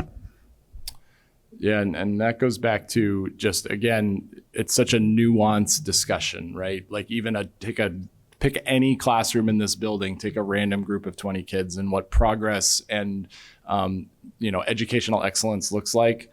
Every single one of those kids has a different standard. So, other thoughts or questions? Yes, Jennifer. So I'm really thrilled at the school board and the administration's implementation of better reading program and reading intervention and focusing on those early years. Can you give us any prospective look or any anticipated long-term value, maybe 3 years, 5 years, when you expect our students to be a certain percentage at grade level or to reach a benchmark that is a goal for the district? You just nailed the numbers. We're looking at a 3 to 5 year growth period. What studies have shown is a lot of these new initiatives, that's what it takes, is 3 to 5 years to allow the program to settle, teachers to wrap their head around it. The first year is always a bit of trial and error, seeing what works, seeing what doesn't work. We're expecting to see growth and hoping to see growth sometime in the next 3 to 5 years. And we feel pretty optimistic about it.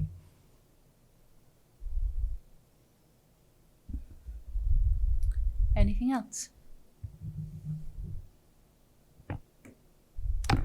Thank you very much, Ken. We really Sure. appreciate your time. We look forward to continuing the conversation. Definitely. Good luck.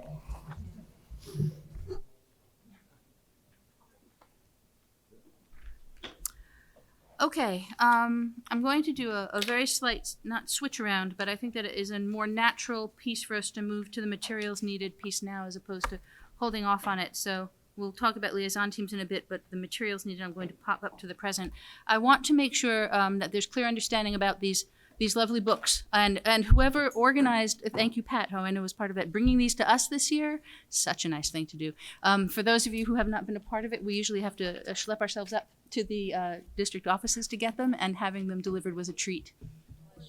Yes, force a tour by having us come get our budget books there. Yeah. That said, let's be clear. This is not the budget request from the school board. They have yet to fully meet, discuss, and bring that forward to us. This is an important document in its own right that will, for the most part, be quite close in some ways, likely to what they decide will change in others. But it's a step, and we're being provided with each step along the way. And so as we begin to talk about it, I'd like to suggest that people refrain from assuming that this is the permanent document. It is one of our reference documents as we go. Does that make sense? Right. Was that stated? Okay. The other piece is we have had individuals, I think this is mostly, frankly, Matt, who will be helpful to us in this. We're happy if anybody stays, but I think otherwise we're done with this bit. Yeah, Matt, we're not done with. I don't know anything you're about.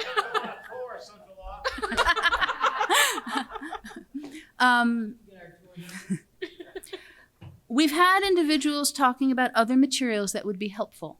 And we will be able to talk about that at every meeting. But if there are specifics that you would want to begin to talk about now, now is a good time. I know that one thing that's been voiced is a desire to be able to look at some of these documents electronically as opposed to in binders, or in addition to in binders. So is there anything that anybody would like to put forward now to be considered or to be put into the discussion? Jennifer. I'm not the first person, I think, to echo this sentiment, but certainly to be able to look at any document with numbers and totals in an Excel format as opposed to in a paper format would be valuable to those of us with accounting minds. Thank you. And I think I know from other conversations that, of course, it's not as simple as this does not exist in Excel format. It's the culmination of an organization of numbers in particular ways. But we certainly should be able to, I think, receive certain parts of it and pieces in that way. Thank you, Matt. You didn't get away with it. Thank you. No, if you go online and you look under the finance section, and then you go to 24-25 budget, that entire book is online, organized by budget message. It's all PDFs. So that's online. You don't really need to look at that if you just want to go online or download the whole thing or whatever. But as far as Excel spreadsheets, budget by object, budget by unit, budget, you can sort it if you want to, any which way you want. With Excel, we can do that too, That's not a problem. That would be wonderful. Yeah. And we can talk more about how to Yeah, sure. do that. Thank you. Yes. Rachel, yes. Now, I don't know if there's anywhere, do you guys publish either electronically or have files of final expenditures for the past 2 to 5 years? Oh, yeah. Yeah. Yeah. Okay. I have a special name for that report. I bet. Is it one that can be used in public? No. No. Okay. But yes, yeah. What I do is just drag together the years. You tell me how many years you'd like, and we could do that. Okay. Not a problem. Other thoughts? I think those two would be wonderful starting points. Let me ask at this point, by the way, just because this will come up in a moment to do with liaison teams as well. If there are other thoughts or requests, please funnel them through me so that we don't have 10 plus people all calling with ideas and variations. Yeah, we'd appreciate that. If any Yes. questions that you have, funnel them through one person so we're not getting, Amy's not getting an email, Bill's not getting an email from somebody else. Then it gets really confusing who's doing what about which, So, Exactly. yeah. And then I can group similar requests and work Yeah. on them in a useful way. Awesome. Great. Thank Yeah. you. Anything else? Thank you very Thank much. you. Thank you. Hurry up, Matt. Hurry up.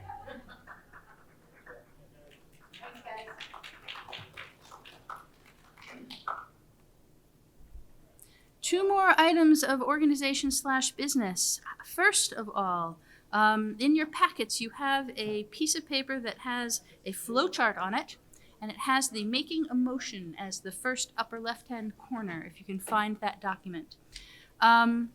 We had some robust conversation last time around, and one of the things that became relatively obvious to me pretty quickly was that we had some differing views of how motions work and how to best bring that about. I thought that a little more standardizing seems to be the theme of the season, would be useful to bring to this space as well. Now, this committee, and indeed committees in town, do not follow a specific parliamentary procedure. We do not follow Robert's rules or any other published one.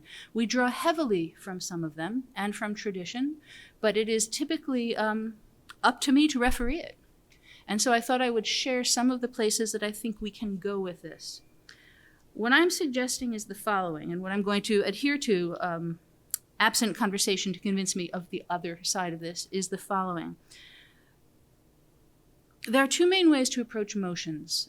Those of you who have backgrounds in nonprofit organizations are probably very familiar with a sort of back and forth where somebody moves, and then there's conversation, and it's given back to the original person who made the motion to amend it, to play with it, and it's considered most polite and courteous to return it to that person.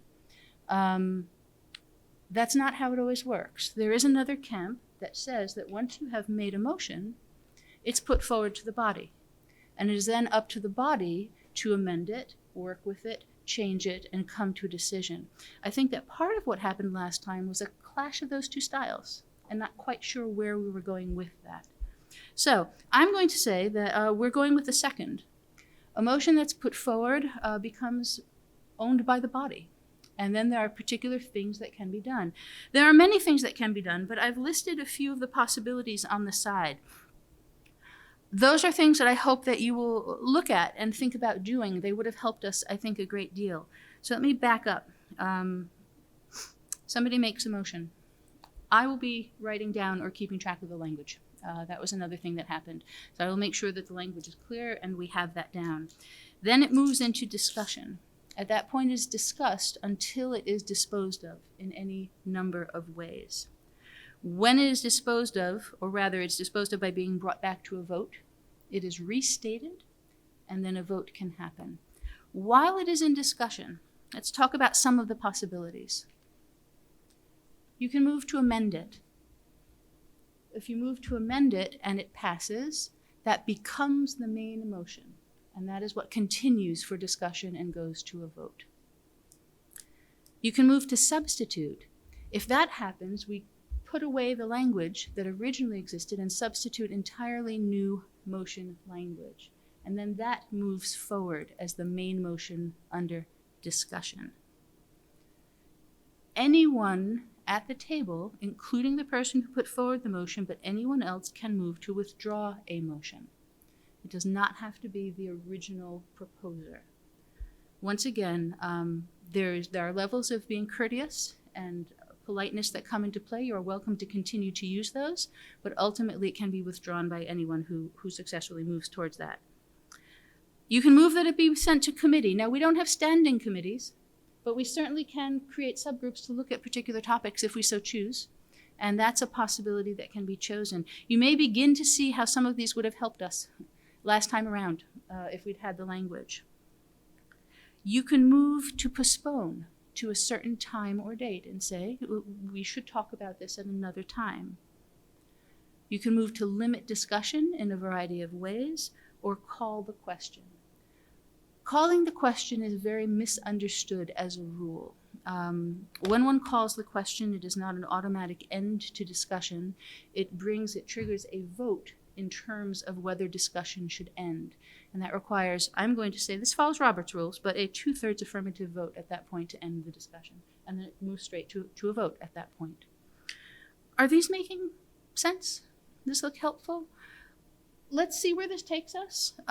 Utilize these, use the formal language, and let it help us forward when we're doing these pieces and talking in these ways, and see where it goes.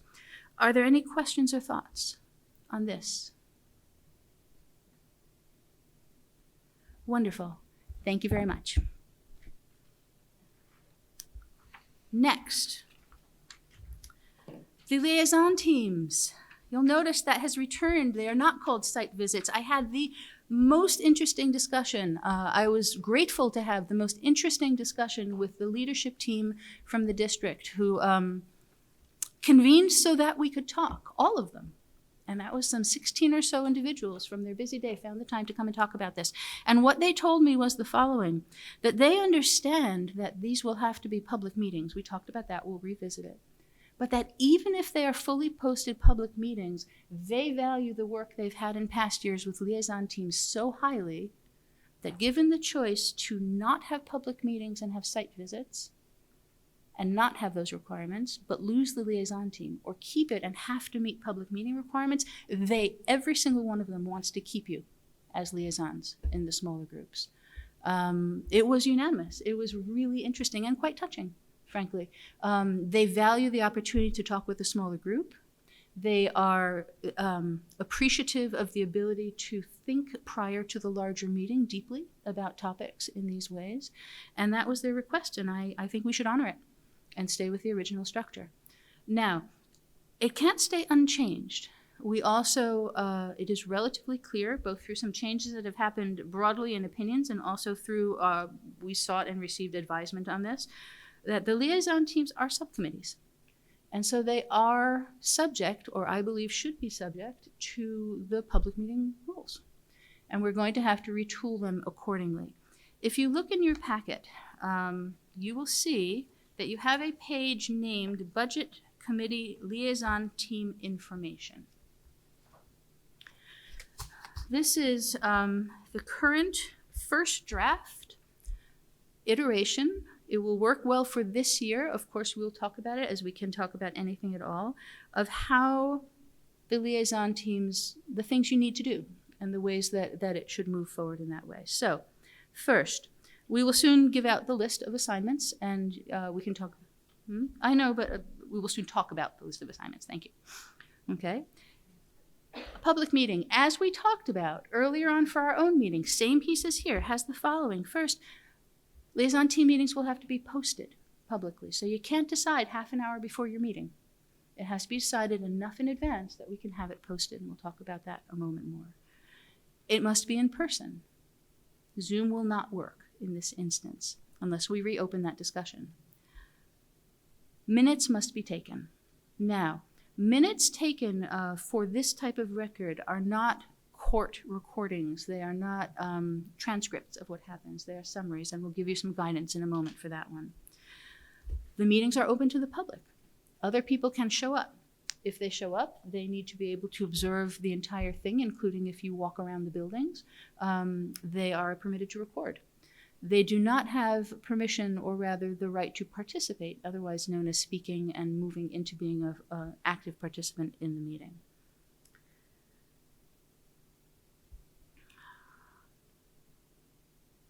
Now, if we have, this goes later, but I'll put it here. I realize it actually would have fit further down better. If you meet, any of us can choose to show up to one of the meetings that we're not assigned to. If we do, that person becomes part of the meeting, and so they're part of the minutes and part of the list of people who are there. So what does this mean so far? Well, it means, first of all, we're working on saying 2 full days in advance. You need to provide the information on a scheduled meeting to Pat. The RSA states 24 hours in advance, with some exceptions for holidays and things like that could stretch it. And it seems reasonable to provide at least 1 full day to have it posted properly. I have a question about that. Ellen, go ahead. So last year, I had the high school. Yes. And they had the death of a teacher and the death of a student all within just a couple of days. So we had to cancel our meeting, unfortunately. Yes. So is that like a special circumstance that would be okay to say, hey, Pat, we're canceling for the emergency and rescheduling? You don't have to say anything about emergency, but, or canceling, but there is a time where you can have a meeting that you set a different time because there was an emergency with staff death or whatever. And you just put that at the on the minutes page. You write what the emergency is. Okay, so but you we still just write it and let you know. But you still need to reschedule and repost. Yeah. Yes, but you don't have to, if you cancel the meeting for whatever reason, it's just canceled. You don't have to post the cancellation. You don't have to post a cancellation. You don't even have to keep minutes. Well, they've rescheduled within 24 hours because of those No. circumstances. Let me. Okay. Let me go, thank you. So here's the thing. These are some of the strictures that are being added. We don't have that flexibility. Okay. Meetings do have to be posted. And while we can cancel anytime, and I think should for things like that, it resets it to the requirement of rescheduling with the posting possible. That was basically my question, because we did reschedule it within a short period of time. You'd have to reschedule with the, now that said, and I think Pat, you will agree with me saying this, just tell me if not, it is 24 hours under RSA, and if there's the possibility of posting it more quickly and Pat is free and the stars align and the district website can get it up more quickly, you can certainly request that. But we can't be sure that that will happen. If her specific question is posting it without 24 hours notice, it is possible that if something happens in the morning at a school, that night the school board is meeting because there was a problem. So it's an emergency, and you put that in the minutes that there was an emergency situation that needed to be addressed immediately. I think that, I don't want to push this off too far, but I think that in those situations, it's not a personal emergency, it's a district emergency where they have to. The chair calls the emergency. Okay. That's what's in the hours. It's just the high school has gone under a lot lately, like a lot in the last 2 years. So for them to have that flexibility, I just wanted to know that because Mr. Claire works really hard. The rest of that is that the RSA was set at 24 hours because That's what I was there saying was before. really thinking that if you're going to meet tomorrow at 8 o'clock and it's 8 o'clock now, that's 24 hours. I just have to get it up quickly. I mean, there's hardly a week that goes by without a clear the halls thing. Like they have emergencies all the time. We honestly, our powers are limited here as soon as they're publicly posted. But there are some things that you can consider. For example, you could consider scheduling more than one meeting. And then you can cancel the ones that you don't need. Yeah. I have a question. So Yes. we're not posting the cancellations, but shouldn't we do that if it's an open meeting where anybody could come? So it's good practice to disseminate it, but we don't have to post it under RSA. Okay. Yes.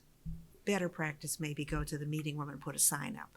Mm. But no, we don't have to post it, a cancellation at all. Okay. Other thoughts so far? Dan? Yeah, I had 2 of these last year Mm-hmm. where I was the only one who showed up for the meeting because of weather. Yes. And I mean, it was atrocious. But the other 2 members were not able to make it. So I would guess if that's scheduled, it's covered, there's not an issue. Yes. Once a meeting has been posted, regardless of the number of people who go, the meeting can proceed. One of the things that is true of our liaison teams is that they are not decision-making bodies. They're advisory bodies. And since no motions are being taken and settled, you don't need quorum. And therefore, once it has been posted, it can proceed even if it's just the one person. Rachel? And maybe you have it a little bit later, but one thing I'm thinking would be just knowing the dates, the target dates of when we need information back, because I think that would help pre-planning and scheduling out those public meetings now. I think this increases the responsibilities of the lead in terms of choosing dates and making it possible and convenient for the members of each liaison team. Yes, absolutely. Are we going to have those dates though from school board and or administration? Like when will we have the dates of when they will plan on coming to present and then Oh. we have, right, so You have that. we do. Yes. Okay. In the schedule of meetings, it gives the basic topics and who's coming to present. And I can send you another copy if you're not sure what that means. Yes. I'm wondering if that's what, Not this meeting, given out prior. okay, Yes. and that's what I was wondering if I was like, I Oh, feel like I'm yes. missing something. Okay, Yeah, thank we you. can provide that, absolutely. Thank you. And then Rachel, what's helpful is if you cross that with the school board ones, because whenever I'm a lead, I pay attention to that school board meeting when that school is there. And then it helps fine tune questions. Yes.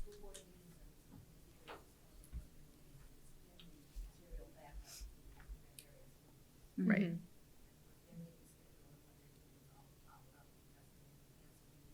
Mhm. Mhm. Mhm. Okay, thank you. Okay, that's the piece I figured I was missing when I asked you before. Thank you. Yes, we can re-provide that, no question. Okay, let me go through the last couple and then we can take more thoughts or questions. So, you will see a template. If you look, there's template minutes. This template includes all the information that is required under RSA to be submitted as minutes for such a group or subcommittee meeting.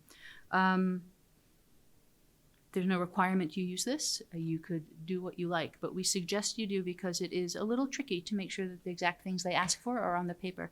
And this also provides you with what is necessary. The team discussed, the meeting began at blank. The team discussed X section of it with so-and-so people. That is a summary. And that is all that is required in terms of RSA needs for minutes. You are certainly welcome to take your own notes. You will certainly have opportunities to speak more to your experience at the meeting, but the official minutes don't have to go beyond that point.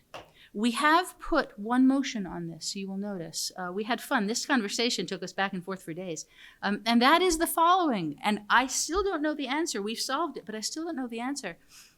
If a group must approve their minutes, and they must meet in order to approve them, I know, and what Pat was putting forward is that they don't have to, we can do it, that's increase. Then you'd have to meet at infinity in order to keep approving your minutes, and that doesn't make sense. And so what we've done is put the motion to approve the minute template on the same form. At the end of the meeting, you can, as a group, vote to approve this, and then you bring it to the next meeting of the budget committee. Does that make sense? It looks, I see a few no faces. Yes. I guess, but we just said a few minutes ago that these liaison meetings aren't meetings that will have motions.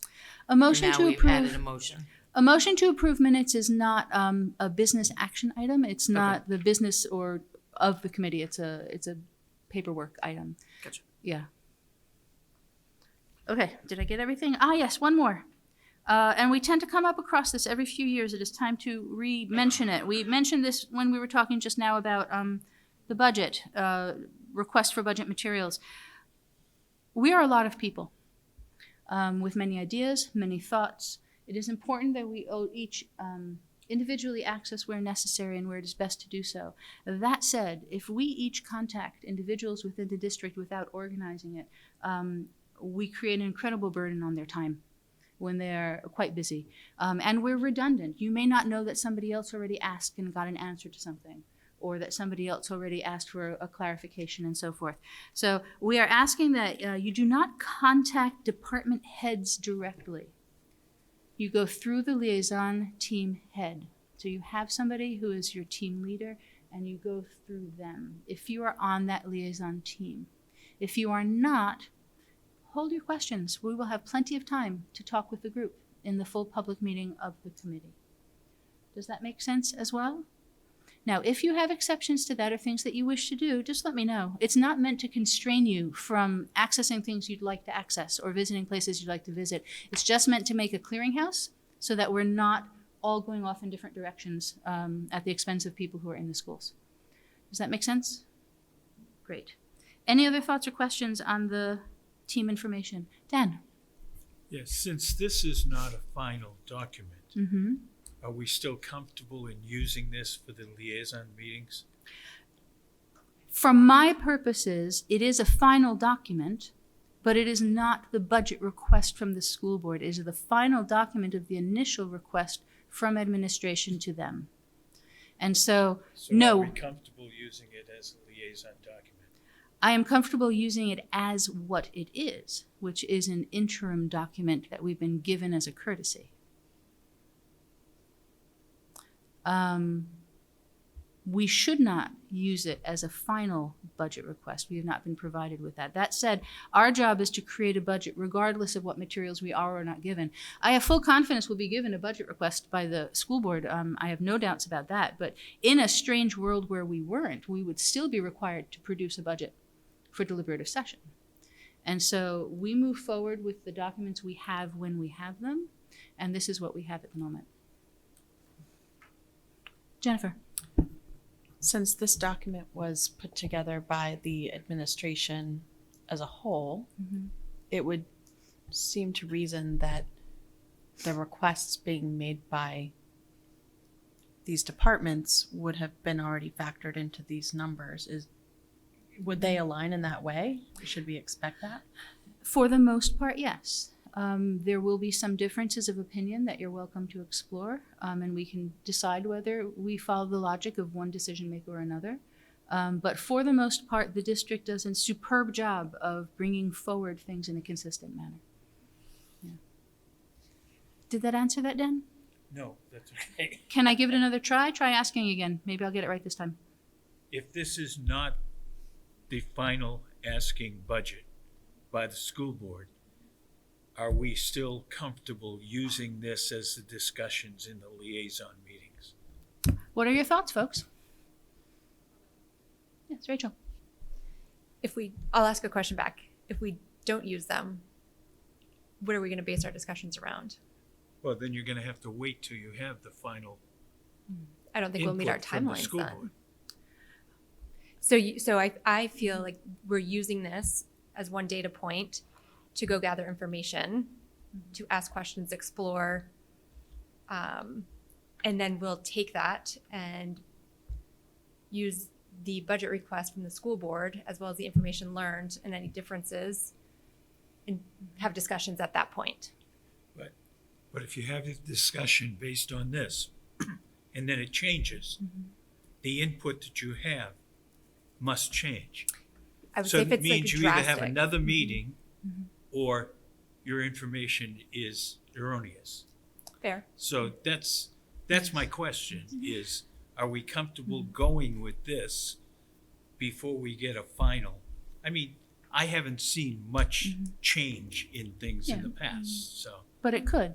So we have constraints. We have to act. We need to build a budget. RSA does not tell us to wait, nor does it suggest we wait. In fact, if we wait too long, we cannot fulfill our elected purpose. And so I agree with you that my preference would be to have the school board budget request. This year we don't. Now, I know they're having some internal discussions about their own process and how we might better align our calendars, and that would be wonderful. But ultimately, we have a hard deadline. And so I think that liaison teams can choose to use these numbers, set it aside and talk more theoretically, or do what you wish. But this is the, within the framework of how the budget is developed, this is the current iteration. This is what the school board's using to have their discussions to come to the final one, so it makes sense we would use the same thing Pat, to review it at please. the same time. Dan, if I can offer some direction here or thoughts, trying to set up a schedule based on Monday holidays and when's the school board going to finish their budget, and the fact that we had Tuesdays as a presidential primary, we were up against incredible trying to find this. Years before, you've been on the committee long enough now, we would not have started any budget reviews until the 17th, and we would have gone the 17th and the 23rd of January. We're not doing that. What's going to happen is the school board was working on finishing their budget, but then they ran into having to cancel some meetings too. The good news is that at least food services, Mastercola, Reed's Ferry, Thornton's Ferry, district-wide, potentially Mastercola, Upper Elementary, and maintenance, the school board will have already made decisions by the time that you're meeting for them. It's the earlier ones on, and it may well be that you're going to have the liaison lead make a phone call and say, this is what we saw the school board cut, because we will get numbers. We will be knowing on January 3rd, hopefully something, but it's unlikely the school board will have finished their budget until January 9th. And we don't have, you have to have meetings. So it may well be a liaison person that's going to have to make a phone call to say, okay, they did this, what does it impact? Or when they come, you ask the question here.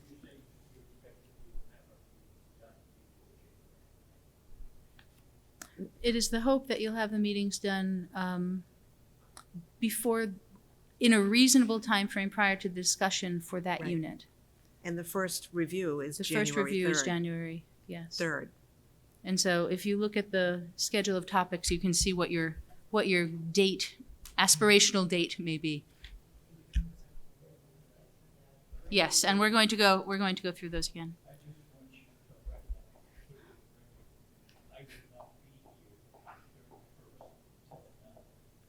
That is fine. Thank you. Could you send me? Excellent. That will be something to bring up to your teams, definitely. Okay. You have a list of assignments. Where did mine go? I know, but I've played around with the order of my pages. Hey, Pat, do you think on the department site visit contacts, I know Mackenzie and I like each other, but I'm not quite sure we got married yet, so we haven't been courting long enough, so if I could be Michelle Mackey right for now, and then maybe when I change my name to Murphy. We have an incorrect last name. I'll keep you posted. Murphy's Law. Oh, I'm just giving you a hard time, really.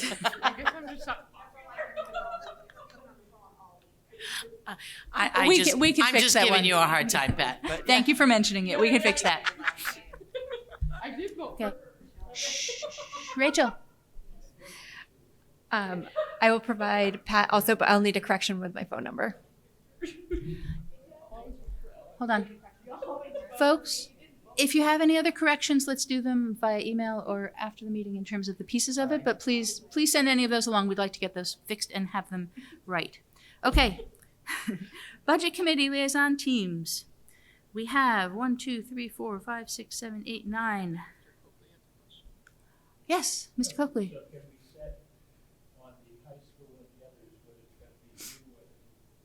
Yes. Yes. Mm-hmm. Yes. Yes.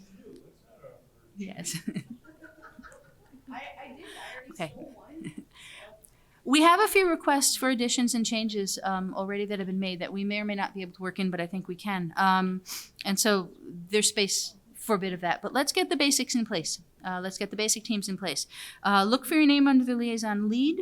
We assign as lead individuals who have experience on this committee of at least a year's worth. If you have not been in a liaison team before, we're asking that you hold off on leading it till you've experienced one. And so there are, I believe, 2 people who don't have leads, but that is for that reason only. We worked using the sheets that you gave at when did we collect those, Pat? October. Yes. Was it? No, it was before that. Was it? Doesn't matter. With your preferences. And built it as best we could. We went with teams of 3 individuals, a lead and 2 others, because otherwise the number of committees that one was on began to multiply. That said, some people have already mentioned they'd like to be on an additional one. That seems to me to be perfectly fine, and I'm happy to add people in that way. Just let me know or let the liaison lead know, and we can go with that. Are those who are leads comfortable with the lead assignments here? Good. Great. Excellent. Glad to do it. But we don't really have to request it, right? Because we can just join any. Yes. However, the difference is there's a difference technical difference between being on the liaison team and simply coming to the meeting, in that it has to be scheduled. And who's taken into account in terms of scheduling becomes a thing. How about the teams themselves? The current assignments, never mind additions you might make to it, but the ones that you're on. Does that work for folks? Great. Okay. Pat, how do you want to handle any additions to people who want to? Should they communicate them to me, to you? What's good process? I can decide. Okay. Communicate directly with the lead if you'd like to join in that way. Even if you don't officially join a team, you're still welcome. The meetings are posted. You're welcome to see that a meeting's posted and show up and be a part. Yeah, there'll actually be a separate schedule on the budget committee page that's for liaison team meetings, and just liaison team meetings. So on the website page for our committee, there's space being added to post these meeting dates, and so you can check it for meeting dates across the different ones. Yes, they've been very nice and on top of that.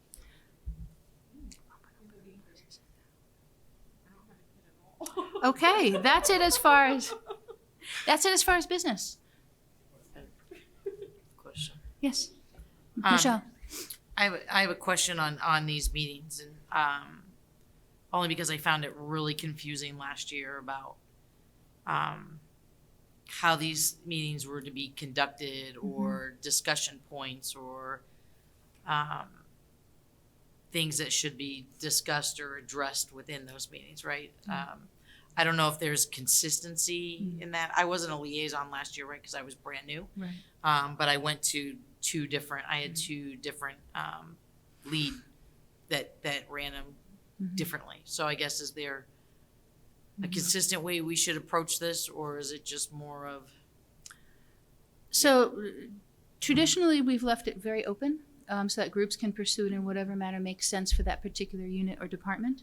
I know that the superintendent has talked with me about potentially providing some basic areas that he thinks it's worth paying attention to or focusing on. It's similar to one of the slides he presented. And so if he provides that, I will pass it along. I think it would be very helpful. And if we need to structure it more, we certainly can. But I think it's worked well with committees kind of finding their own paths for that one.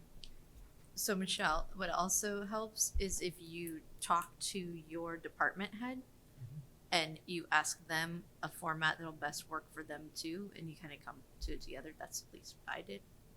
Okay. And the they're same very thing. helpful. Sorry, Ellen, I didn't mean to interrupt you. The same thing applies that we've put in other places as a courtesy here, and that is that most things should be funneled through the lead as opposed to each person separately tackling, discussing with the person. Again, none of this is intended to cut off conversation. It's intended to help make it more useful and efficient in that way. Anything else? Gina? I have a quick question. So are we, like, for example, there's 3 of the principals in elementary, so is email acceptable to contact them versus calling all 3 of them? Yes, setting up the meeting, contacting in that way, any way of contacting is just fine.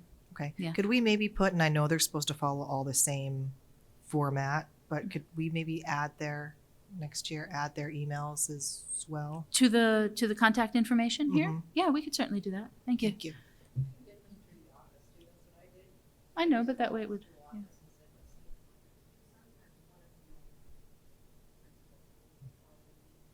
I'll ask Julie, yeah. And we did, I did think of, and there was some talk about separating the elementary schools into separate ones that they could each have a group. And you had some of that conversation happening when we asked, do you want to be at a certain one or not? They'd rather stay together. They like working together in that way. They like coordinating and talking together. So they do. So that's why that one stayed the same. Anything else? I'd offer one other thing. Please. Michelle, in response to, that's why we have people that have had experience before, because some of the ways you'll find to work this is last year, what do you wish your lead had done? How do you wish your lead had, and it may be a mix of the two, or or it may be something. Yeah.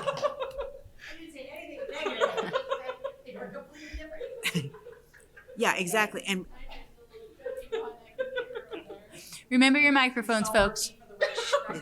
no, I know. See, hold and on. my Shh. microphone is Remember on. your microphones, folks. Even when we're just joking, it needs to be on Yes. the public record. But what I wanted to say was the fact that you may have found something that worked and something that didn't, or something you wish that had happened, or a combination. That's the lead. That's for years. That's what the lead has done. Is but we've always asked for experience to go in, because something that worked or something that should have been discussed and wasn't. Okay. And feel free to talk with others who have been leads and ask them what they've done and how they've done it. Lee. I'd like to touch on the fact that maybe these are not Zoom meetings. Yes. And why might that be? I mean, last year, my schedule took me out of town during that meeting. Yes. So I'm wondering, is that rock solid? Is that something we can address? That is a wonderful question. The reason they cannot be Zoom meetings is that public meetings must be held in person. Thank you for that clarification. Even if that were not true, and I like the way that dovetails, what we have a latitude to do is say that there can be individuals permitted, but a quorum still needs to be present in person, even if we don't have our own policy. So what we passed, and we can reconsider at any time, was saying that by RSA, a quorum must be present in person at a public meeting. Once you have quorum, can you let other people additionally attend virtually or by phone? If we loosened that policy, then we could do the same thing with liaison teams and say you must have a quorum in person, an additional person could attend by phone, but you could still not hold it via Zoom. It's one of the things we lose by making it a public meeting. Anything else on that one? Appreciate that clarification. Yeah, Yeah. hope that was helpful. Okay. Our next meeting is Wednesday, January 3rd. Public participation, the chairs are empty, and so I'm going to open and then promptly close that piece of public participation. Committee comments, please. Dan. Thank you. Good to know, thank you. I hope that you have a pleasant trip. Any other comments? And let's go with a motion because it's such fun. Can we have a motion to adjourn? Ellen. I'll motion to adjourn. I'll second Excellent, that. Thank you. Gina is a second. All those in favor? Aye. Any opposed? The meeting is adjourned. Thank you very much.